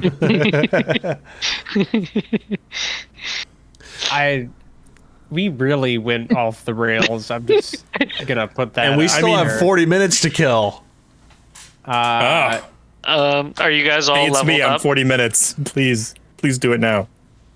Are we leveled up? Do we know what we're we should be level I'm 11, leveled I up. think. Did you say 11, 20? Level 20? We should be level 20. Level 20, yes. Oh, dang. Hold on. I got to go 9 more levels. Yeah, me too. All right, everybody. All Level right. 20. Well, let's do Canon. It was set at the table. It's now canon. Canon. Glad we got that one sorted out. Ooh. Yeah. Josh suggests that the recap, as far as like workshopping what Radford's gonna say about the previous arc could be a good way to use the next 40 minutes if we want, which is fair. Oh, yeah. Depends on how I know that that's a lot on Wash, so it depends on how Wash is feeling. I don't know if that's him warming up his vocal cords or I do this every day. Oh no! Every Monday when I'm trying to play Radford. I forgot that the way that I'm capturing Discord, so I just showed a bunch of nice downloads folder there, dude. Yeah, my Dropbox folder. I don't even know what I was grabbing. I was gonna get my character sheet. Not anymore. Now I'm not gonna. No, I'm not gonna. No, I'm not gonna. They call me gonna. Because he's like, get it? Y'all, that little mini arc, the heist arc, was so fun. Yeah, it was. There was so much cool stuff in that arc. It was fun to do something unique from the rest of the campaign to as almost like a palate cleanser, I would say. Yeah. Mm-hmm. And Josh's art and music, the music was from Artlist or whatever, and not to give Josh all the credit for that, but the art that Julia did and the music Josh found and all the AI art and all that stuff and all the overlays really came together to give it its own specific vibe. Also, Josh, yes, we want a preview of the future. Tell us what you want to tell. Give us your premonitions. I'm ready. He's like, cataclysmic ritual happens and you die because you didn't get the Rod of Luck because you didn't roll 4 d20s in a row. We cataclysmized our own selves. Oh no! Oh no! Goddess, catch them all. Here's what we need to do. We need to put spiky tires on the Cypher truck. Yes. And ride up one of the columns that goes like the lollipop column that goes straight up into space. Yes. And find that circle of red wizards and save the day. And beat them up. That's where the cataclysmic ritual needs to be done. Is up on top of one of those spires. We just need to do that. I have one last hurrah heist coming up for you. A one-shot to extract the Book of Exalted Deeds from Clan Tructa's occupied holdings for Gunner and Bruiser. Let's go, Gunner and Bruiser one shot. Hey, yo, buddy cop. Buddy you cop. You heard it here first. I love that. That's awesome. Is that buddy cop? I feel like that's buddy crime. Yeah, I think it's a buddy crime, actually. You're right, buddy crime. Buddy crime time. Yeah, we're cops. We're here for the law. We're here to protect the law. It'll be a back and forth B plot. Fox and Jeb getting Fox attuned to the Rod of Charisma. Next Monday night on TBS. Monday. No, next Monday is another Tavern talk because Josh is still out of town. The Rodham. The wowed. Get ready to be wowed, everybody. The wowed. Wowed of 7 pouts. 7 pouts? Because he didn't get our circus peanuts and Diet Coke. Wow, 7 pouts. So, speaking of saying things stupidly, there's a Taylor Swift song where one of the lyrics is you play stupid games, you win stupid prizes. You guys know that song? You know what I'm talking about? No. Oh, okay. Never. Well, I'm not a Swiftie. I'm becoming one. But yes. Have you gone to a concert? No, they're too expensive. They're so expensive. They are so expensive. If there's another tour, I would say after this current one, I think Caitlin and I might go to one because it would be really fun. And is now Caitlin a Swiftie? Yes. And I've heard they're good concerts though. I've seen clips. Yeah, she seemed. All this to say, I have a funny way of singing that whenever that song plays, which is you pay super game, you win super prizes. Anyway, nice. That's that. I'm gonna clip that. Everybody, Belly, can you clip that for me and get it out there for the masses? Josh speaks truth when he says one of his favorite Wing Badger Gaming bits is me saying, "You guys know about blank," and no one else knowing about it. And then the rest of my joke doesn't make sense to you guys because you don't know about it. Wait, you gotta explain it. Has that happened enough? Oh yeah, that's pretty frequent. Well, because I'll be like, "Oh, you guys know about this thing," and then everyone to be fair, like, no. I've done that bit too. Yeah. Where I'm like, yeah, like blah, and nobody's just like, Cleo, what are you talking about right now? I'm like, none of us knew about jury nullification until you started talking about it. Now we know everything about it. Thanks. You're right. Wait, Josh isn't here to stop it. Jury nullification. We got 35 minutes. Go. This is what you need to know. I don't think I can stretch that into 35 minutes. I think you could. I don't have you could. Materials in front of me to like properly stretch it. I could improperly stretch it out, but I don't think anybody. It's going to become very unentertaining. People quick. have called me improperly stretched. Cleo just reads the wiki. Yeah, well, I'm just saying, jury nullification is a way in which the common man in a jury can impose their opinion of the law and how it should be executed, and or whether or not it should exist. It's civil disobedience in a way. But by doing so, by knowing about it, knowing that it's a possibility, you potentially disqualify yourself. They actually ask you when you get on a jury, they'll ask you a bunch of probing questions to make sure that you won't either on purpose or accidentally commit jury nullification. They'll ask you. Have you ever been on a jury? I have not. But if I probably won't ever be, because they'll ask questions like, would you ever let faith decide, make decisions for you, or things like that? Or, basically anything where you would make a decision based off of your own personal beliefs and or opinions, as rather opposed than to the evidence. Law or the evidence. Interesting. Correct.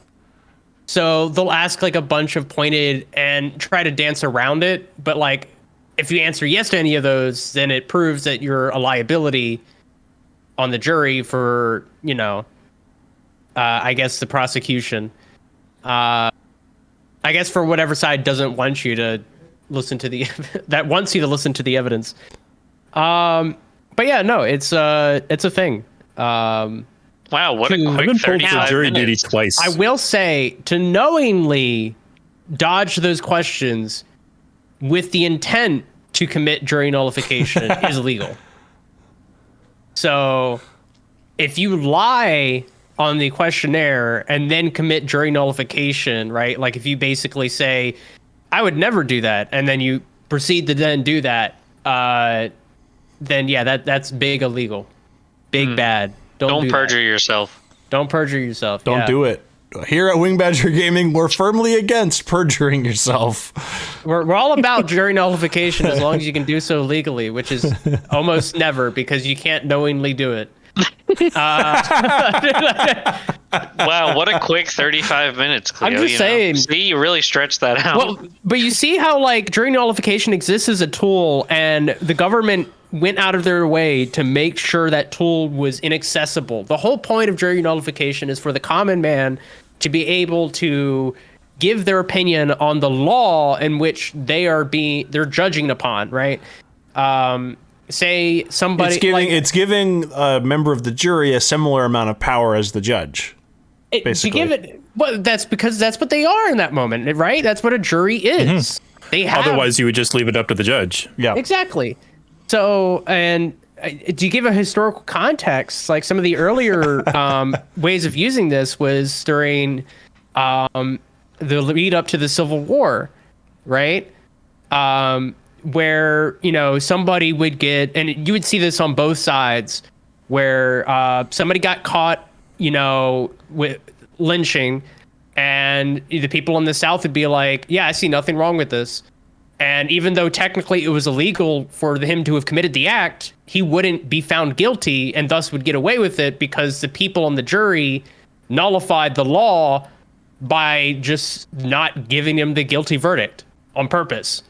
Or the opposite,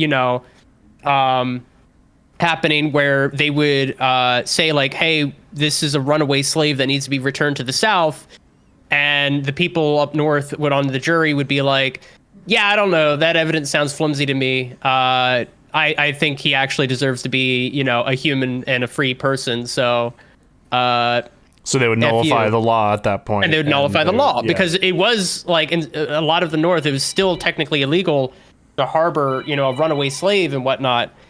But if you FBI is calling you, quiet. No, right? Stop educating the people. They're coming.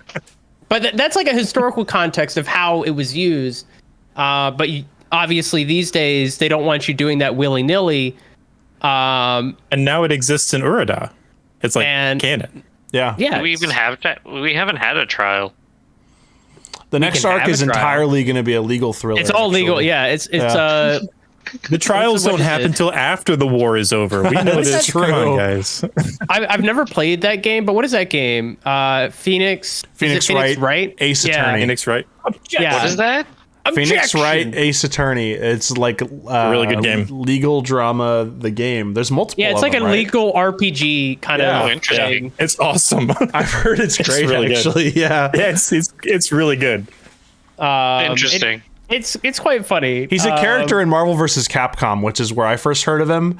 And in Marvel vs. Capcom 3, there's like a really fun, cool like opening cutscene on the console version at least, and it's really funny because it's Phoenix Wright versus Deadpool in the opening cutscene, and cool. And it's in a big like courtroom, and Phoenix Wright is just like doing his classic pose where he's pointing at Deadpool, and Deadpool is surfing in the air on a surfboard that says objection on it, and Deadpool's just like shooting at him with machine guns.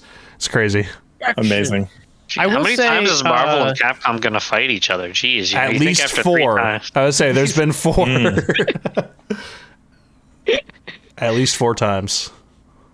Oh, Marvel and Capcom, you so silly. Excuse me. They make good games. Back on topic of the stream. You encouraged me, okay? You railroad us now, trailer. Trailer? That's the new character Trevor's going to be playing. Trailers get led by the train. Hey, I just brought up during notification. That wasn't an invitation for Cleo to go off about it. Somebody you literally said you have 35 minutes to kill. Go for it. That was Wash. I plead the fifth so that I don't incriminate myself. A lot of gaslighting going around.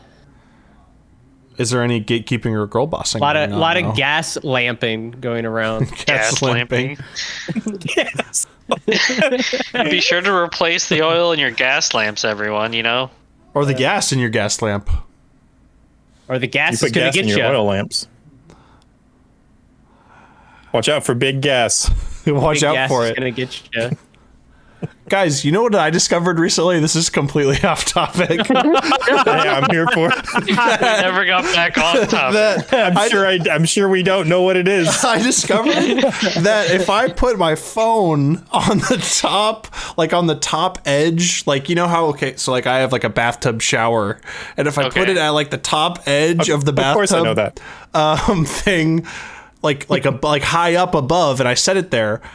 Okay. It won't get wet. So like the shower's going and it won't get wet. So I can like turn on a YouTube video or music while I shower. Wait, are you telling me you discovered I discovered 3 that dimensions? I discovered that first time. Like a week ago. Who would have thought that if you put an object above the water source that it wouldn't get wet from said water source? Just wait till he finds out about humidity and water vapor and water damage. I will say it's not necessarily true for me because I have very long hair, and one of the common things I'll do in the shower is I'll be like brushing my hair, and then like I'll go like this with a brush. Yeah. And you see how high I'm going, and of course it's gonna flick eventually. Yeah. And it is, I hit the ceiling with that. What? So. Anyway, I discovered that on recently. topic. Yeah. Cool. Hashtag shower YouTube. Just realized I like how we're like struggling to stay on topic. And you're like, wait. Very important, guys. I discovered I could watch YouTube or listen to music in the shower. Groundbreaking information. Like, is this? I mean, is this what we also have to recognize that Jake is like 6'10", so that's like a big deal. No, so it's that's like worse. eye level with you. That's worse. It's eye level with him. He should have known this. Much sooner. I just never thought about it until very recently. It was the top of his shower was beneath him. He just didn't think about it. It was too far down for him to be bothered with. Okay, back to the topic. Okay, back to shower nullification. Shower nullification. That's when the will of the people. The topic is Radford doing the recap of the last arc. Okay. Oh yeah. All right. How about this? We'll do this. I got sand in my scales. I kicked a lot of things, and you died. The end. Sorry. I was actually about to say let's just throw it out there and see how you do with no prompt, no. Like. So there I was, standing on the edge of a desert, with nothing but my booze and my bedroll, and the world out in front of me. And then it all went to heck in a handbasket.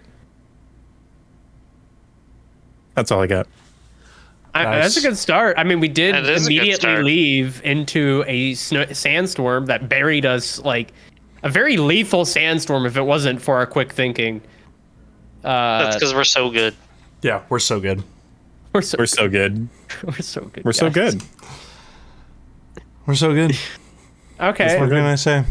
So good. We got buried in sand. Josh, I'm trying.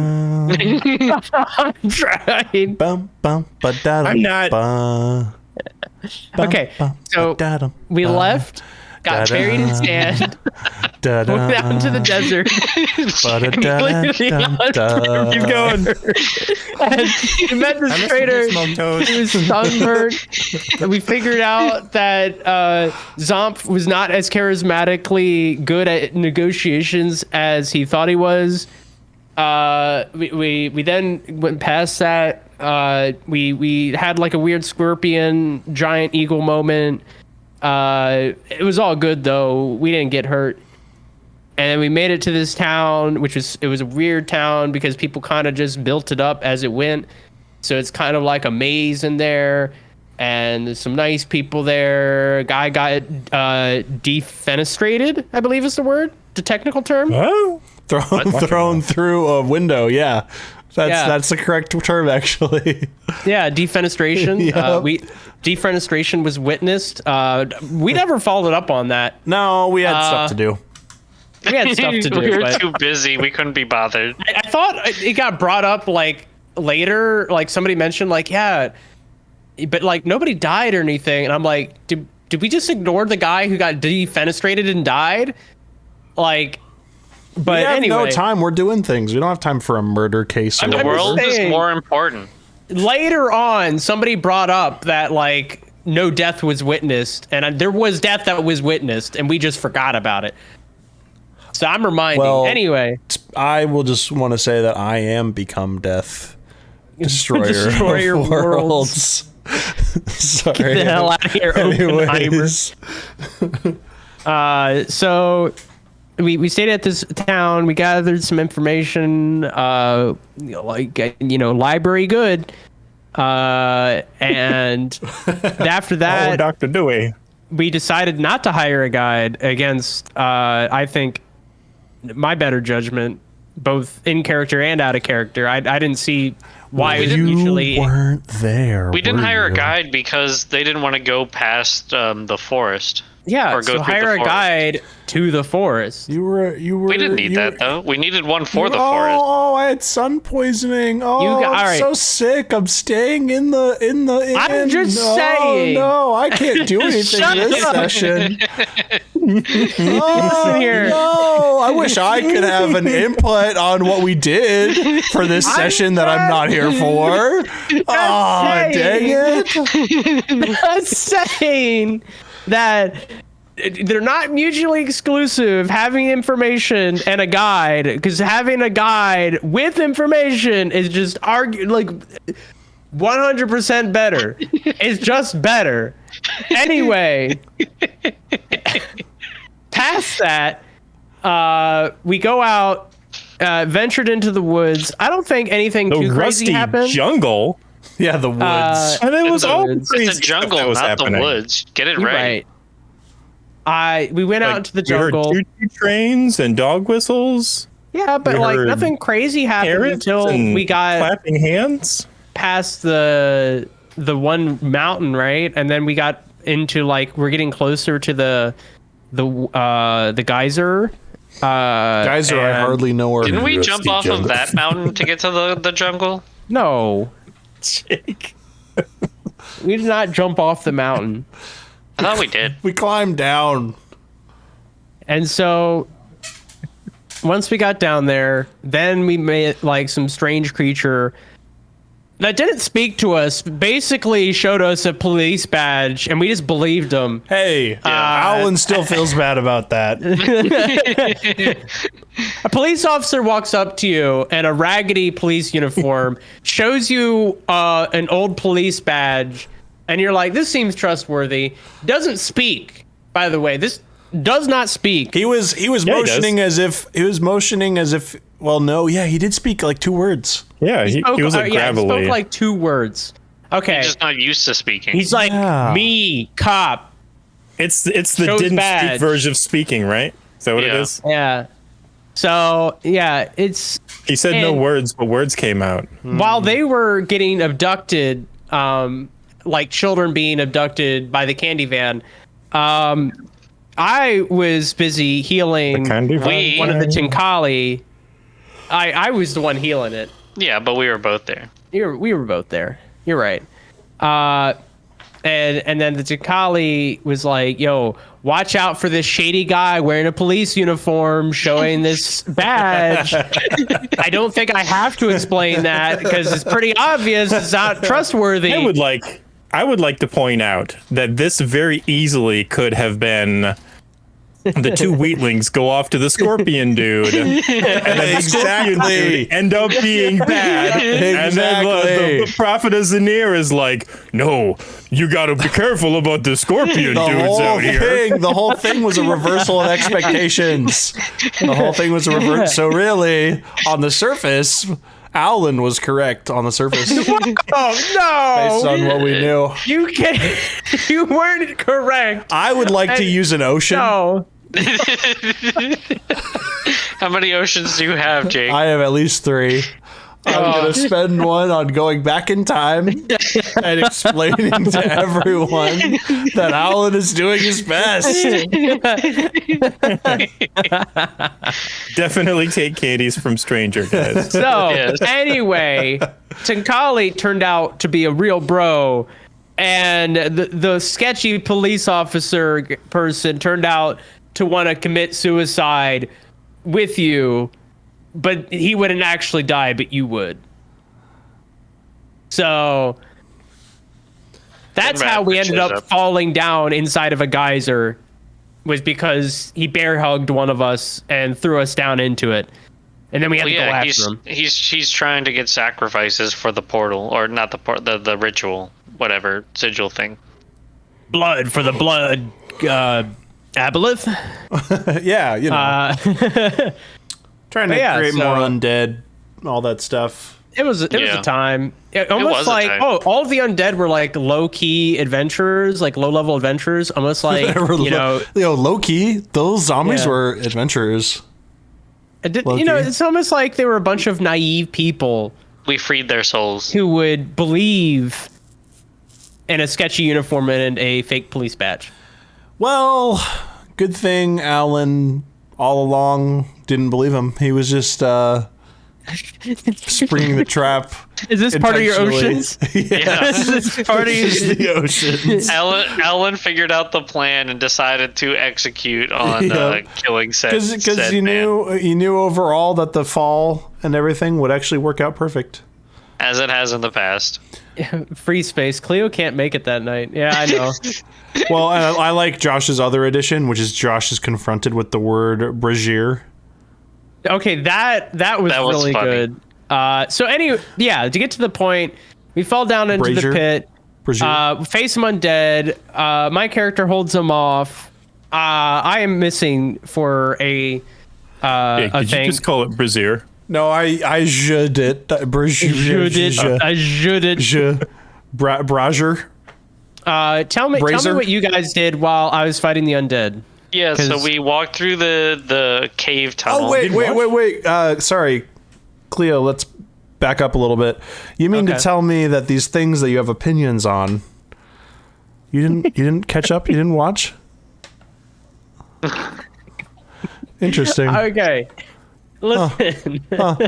Interesting that you have opinions about we should have done this, we should have done that. Oh man, so and so should have really stepped up here. But I watched you didn't, the one and was watch it? Dying. I watched the one where you guys were preparing and was dying at the whole time. You were like, no, we don't need a guide. We got a map. I'm like, a guide is supposed to help you understand the map, and I couldn't do anything because I was editing that one. But no, I did not. I listened to it for I think like a little bit, but I skimmed through it. So yeah. So you should be able to perfectly summarize what happened. All right, fine. They ran off into a fucking maze of tunnels. Found a town. New Bumblefoot's corpse was hanging out in the center of a certain thing. They were like, "Fuck, we're too late! Quick, put on some sunglasses." Maybe nobody will notice. We can run the corpse back to our cleric and then pretend that it didn't happen. That's all that happened, right? Surely you know as kind of the pivotal scene in that moment was how we got Bumblefoot out, you know? Yeah, you saw some circle rune shit and you hacked at it like we always do. Oh, that's where you're wrong. Someone didn't listen to it a little bit or watch it back a little bit. I'm sorry. I thought we've already been over. I don't know what happened. What really happened is that some hardworking characters, such as Zopf and Owlin, they decided to change the runes on the magic circle to be a teleporty spell, a portal, if you will, back to safety. A teleportal. Mm-hmm. Back to safety. And while they were hard at work, Radford was kicking butt. Where did you where did you make the teleporter to? Oh, I don't know. Back to the important campsite that we established next to the dead body that Radford knew about. That's an interesting, important detail that you know about for sure, because you watched back a little bit. A little bit of a heartfelt moment with Radford's background, and gotta peel back the curtain a little bit. I can't tell if they're just trying to fuck with me for not watching it, or just straight up gaslighting me into something, because I didn't watch it. We're not gaslamping you. Everything we've 100%. Said so far has actually happened. Yeah. I don't trust you anymore. They go back and maybe this all actually means that you need to go back and listen to it. Interesting. All right, everybody, let's stop the stream. We're gonna pause the conversation. We're all gonna go back and watch it together. Oh, a little watch party right now, and we're gonna watch it at 3 times speed. Director's commentary. So that way we can be done in time. We got 12 minutes to listen to an entire 2-hour episode. 4 times speed. I hope you've been practicing watching YouTube at double time. YouTube has added a new ludicrous speed to their player. Yeah, but you can only listen to albums and songs by the artist Ludacris when you use it. So you can get through them quickly. Yeah, exactly. You can go through his whole discography like that. I will say I kind of feel bad for when you watch it 2 times speed. They only get the amount of watch time in real time. So if you watch an hour-long video at 2 times speed, the creator only gets like 30 minutes of watch time from you. Oh, interesting. As sounds like the creator needs to like talk faster instead of like a bucket of molasses. Well, I mean, I agree with you, but sometimes with longer videos, I'll just crank that shit. Crank that Soldier Boy. You'll crank the 2 times speed. Yeah. All right. Just wanted to clarify. That's what you're. No! God, no! That's what you're cranking.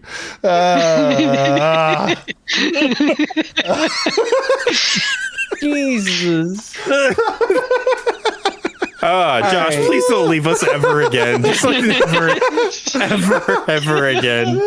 What do you mean? Jake did a great job. Bad. He's so bad. All right, listen here. All right. There's one for the bingo card. Cleo saying, "All right, listen here." Okay, so hear me out. Hear me out. Smoke toes. Hear me out. Oh. All right. Do we have anything left on the agenda? Not for this week. No, we still have 10 minutes. It's Def going on the bingo card. Well, hey, for the next 10 minutes, how about we talk about our favorite D&D thing in general? Oh. I like dice. I'm a really big fan of dice. Just, the shape, the flat sides with the shiny numbers on them. Rocks. Yep. I like dice. I think that dice are useful. I think the inclusion of dice was a smart choice. I think that the full set of polyhedral dice look nice on a shelf. Do you have a D1? I have dice. Yeah, I do have a D1. It's a ball. It has a 1 on it. Nice. I have a D2. Nice. It's a coin. Is it called a coin? It is called a coin. Do you have like an actual it's a thing? A D1? Yeah. Yeah, it's a ball. It's a one-sided polyhedral. Isn't a ball infinite sides? It's not a ball. It might be infinite facets, but it's single sides. So a D1's a thing, and it's a cylinder. I know what you're talking about. That sounds factually incorrect. But is that kind of like the Mobius strip thing? No matter like how it falls, it's still on a side. Cylinder. Trapezoidal cylinder. Thank you. I was literally about to describe it's cut like a trapezoid in one dimension, but it's a cylinder. So that way, the weight of one side of the cylinder is always heavier, and you put the number 1 on the lighter side. So no matter how you drop it, it always rests. So that way, 1 shows. But it has more than one side. Yeah, but it can only land on one side. But so what's kind of ball. The function of it? To roll a 1. Roll a 1. Obviously. My favorite part of D&D is I like the role playing. I like the role playing, and I like the emergent storytelling that can come out of that, and even excuse me, even the character development that's like unexpected that can come out of role playing. I think one of my favorite moments in the entire campaign was the really impromptu conversation between Jeb and Fox, where Fox realized that for once he told the truth and it actually had positive consequences. Soft's influence over Fox. Mm-hmm. I think that is one of my favorite parts of this whole campaign because it was very heartfelt. Excuse me. I have a cold. Were you hearing up there? No, I have a cold. Yeah. It's so heartwarming. It's very heartfelt, and it's very unexpected, especially in the context of the whole episode, but in a very sweet way. And it just like made my sorry, Josh in the chat. My favorite part is finding dates that work on everyone's schedules. At least for us, it's the same day every week. I was going to say, for the most part, this has been the best scheduled group I've ever played in. as far as most consistently meeting. There were other groups that I was in. I even tried to do a D&D podcast before this one where it literally stopped because none of us had a consistent day where we were able to record. Dang. We were all in college, so that was why. But yeah, like we stopped literally because there was no day where we were all free. But yeah, anyway, that's my favorite. My favorite is pretty on par with Jake's and role playing, but I especially like character creation and like backstory creating. I think that's really fun, but then also like implementing them into the world and sort of learning about other characters, how they work, and revealing, you know, various tidbits throughout campaigns. I will say, I think my favorite part is very much in line with what Jake said. My favorite thing in D&D in general is role playing. It was what got me into D&D. It's the part that carries me through D&D. As much as I do enjoy the mechanics of it, just to like have like, oh, number go up. It does is in the grand scheme of things, it is what drags it down for me. Because it's like, oh, well, I was having a lot of fun, you know, kind of role playing this bit out and having these character moments, but now I have to like stop and do rolls to like, you know, support it or, you know, this or that. And as people who know me in real life, I'm a professional bullshitter. So, anything that allows me to bullshit, like just unsolicited and unchained is a great time. So. Cleo is ready for that Suits-like episode. There you go. Exactly. Yep, go ahead. No, that's it. I just did a large No, you're good. I think my close second, though, too, is generally a interesting fantasy setting, like a world building. That, like, us doing the Dawn of Worlds for this, and then Josh really expanding on that and diving into the details and making this world so interesting. Is like that has made this like so motivated for me to want to keep playing because I love exploring the world. And that's a part that I missed. I used to read fantasy novels a lot from like 4th grade all the way through most of high school. And then since college, I never really read that much. I've been reading a lot of comic books, like superhero comics, which has been great. But nice. I haven't read a novel since I read Ready Player 2 and thought it was the worst thing I'd ever read, and I stopped reading novels for like 4 years after I read it. You made a second? Yeah, the second one. I like the first one. Ready Player 2 I didn't know they made a second one. It was bad in my humble opinion. It was god awful trash. Wow. I don't think I've heard you speak about any media that so bad. Anyway, now I've started like playing fantasy RPGs again because I played like fantasy RPG games like Skyrim a lot when I was like in high school. But then in college, I've been playing so much like Call of Duty and Halo and competitive shooters. But now that I have my PS5, I've been playing like RPGs again. And I started like playing The Witcher 3, and I like bought the first book in the series because I thought the world and the story was so interesting. And like, so all of that stuff, like getting back into like fantasy settings and like world building and that stuff is like super interesting for me. So I love that aspect of it. Probably. I have a confession to make. I don't actually care about dice. I was just going off on as a joke, and then everybody was really quiet and they didn't laugh at the joke, so I just kept rolling with it. Pun not intended. And I was just letting you go with it. I'm sorry. So yeah, my favorite thing about D&D is it is a perfect balance of creating and consuming. Yeah. And like watching movies is all consumption, or playing games is consumption for the most part. But I'm also a very creative person. I like to make things. And D&D is, I have found, the perfect balance of creating and consuming. Yeah. Whether you're a DM, even more so if I'm a DM, but even if you're a player as well. And I feel like it is unique among the stars and among the forms of entertainment and creativity out there. And for that, I think it is very special. Yeah. I'm glad we had this like heartfelt moment about our favorite. It was nice. Things of D&D. And Belly in the chat said that his favorite part of D&D is the fact that it keeps the mind active and youthful. Life tends to grind us down, and D&D is a reprieve from that. I totally agree. Especially when it's like a fun session or a fun campaign with people that you really enjoy interacting with. I think that I've been in groups before where a little bit into the campaign, you were kind of like, oh, this is becoming more of a chore than an enjoyment. Yeah. But this has not been that. This has been super great. And I know that Cleo has said this before, but there's been times where I thought it would become that, and then it didn't. It was actually exactly that. Like, it was like a great reprieve and like really energizing.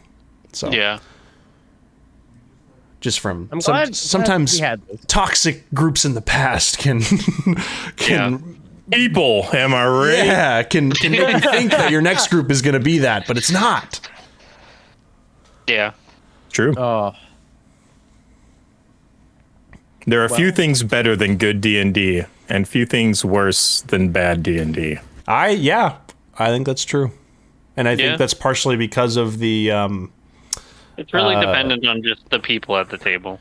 Yeah, and it's because the role playing part of it is so interpersonal, and the creative part of it is so interpersonal that does lead to really rewarding things, but also if it's bad, really toxic things. Tabletop trauma. Yep. It do be like that, though. It do be like that. It do be like that. And it'd be like doobies. And on that note, unless anyone else has anything else to say, I think we're gonna. You already started it, man. Take it and run. Yeah. You the host. All right. Be confident. Everyone, make sure to check out the podcast wherever you get your podcasts. Could be on Spotify. Could be on Apple Podcasts. Could be anywhere. We're on YouTube now. The YouTube stuff is really cool. You can see our faces and stuff on YouTube. And yeah. Next week we'll be back. We're going to be recording the summary from Radford's perspective of the arc we just did, as well as possibly leveling up our characters, maybe diving in deeper on the campaign bingo card idea that Josh was talking about in the chat. But yeah, until then, from all of us here at Wing Badger Gaming, what do we say, Trevor? Do you remember what we say? Yeah, we say remember to brush your teeth and wash your face, and GG's and GN. There it is. See ya.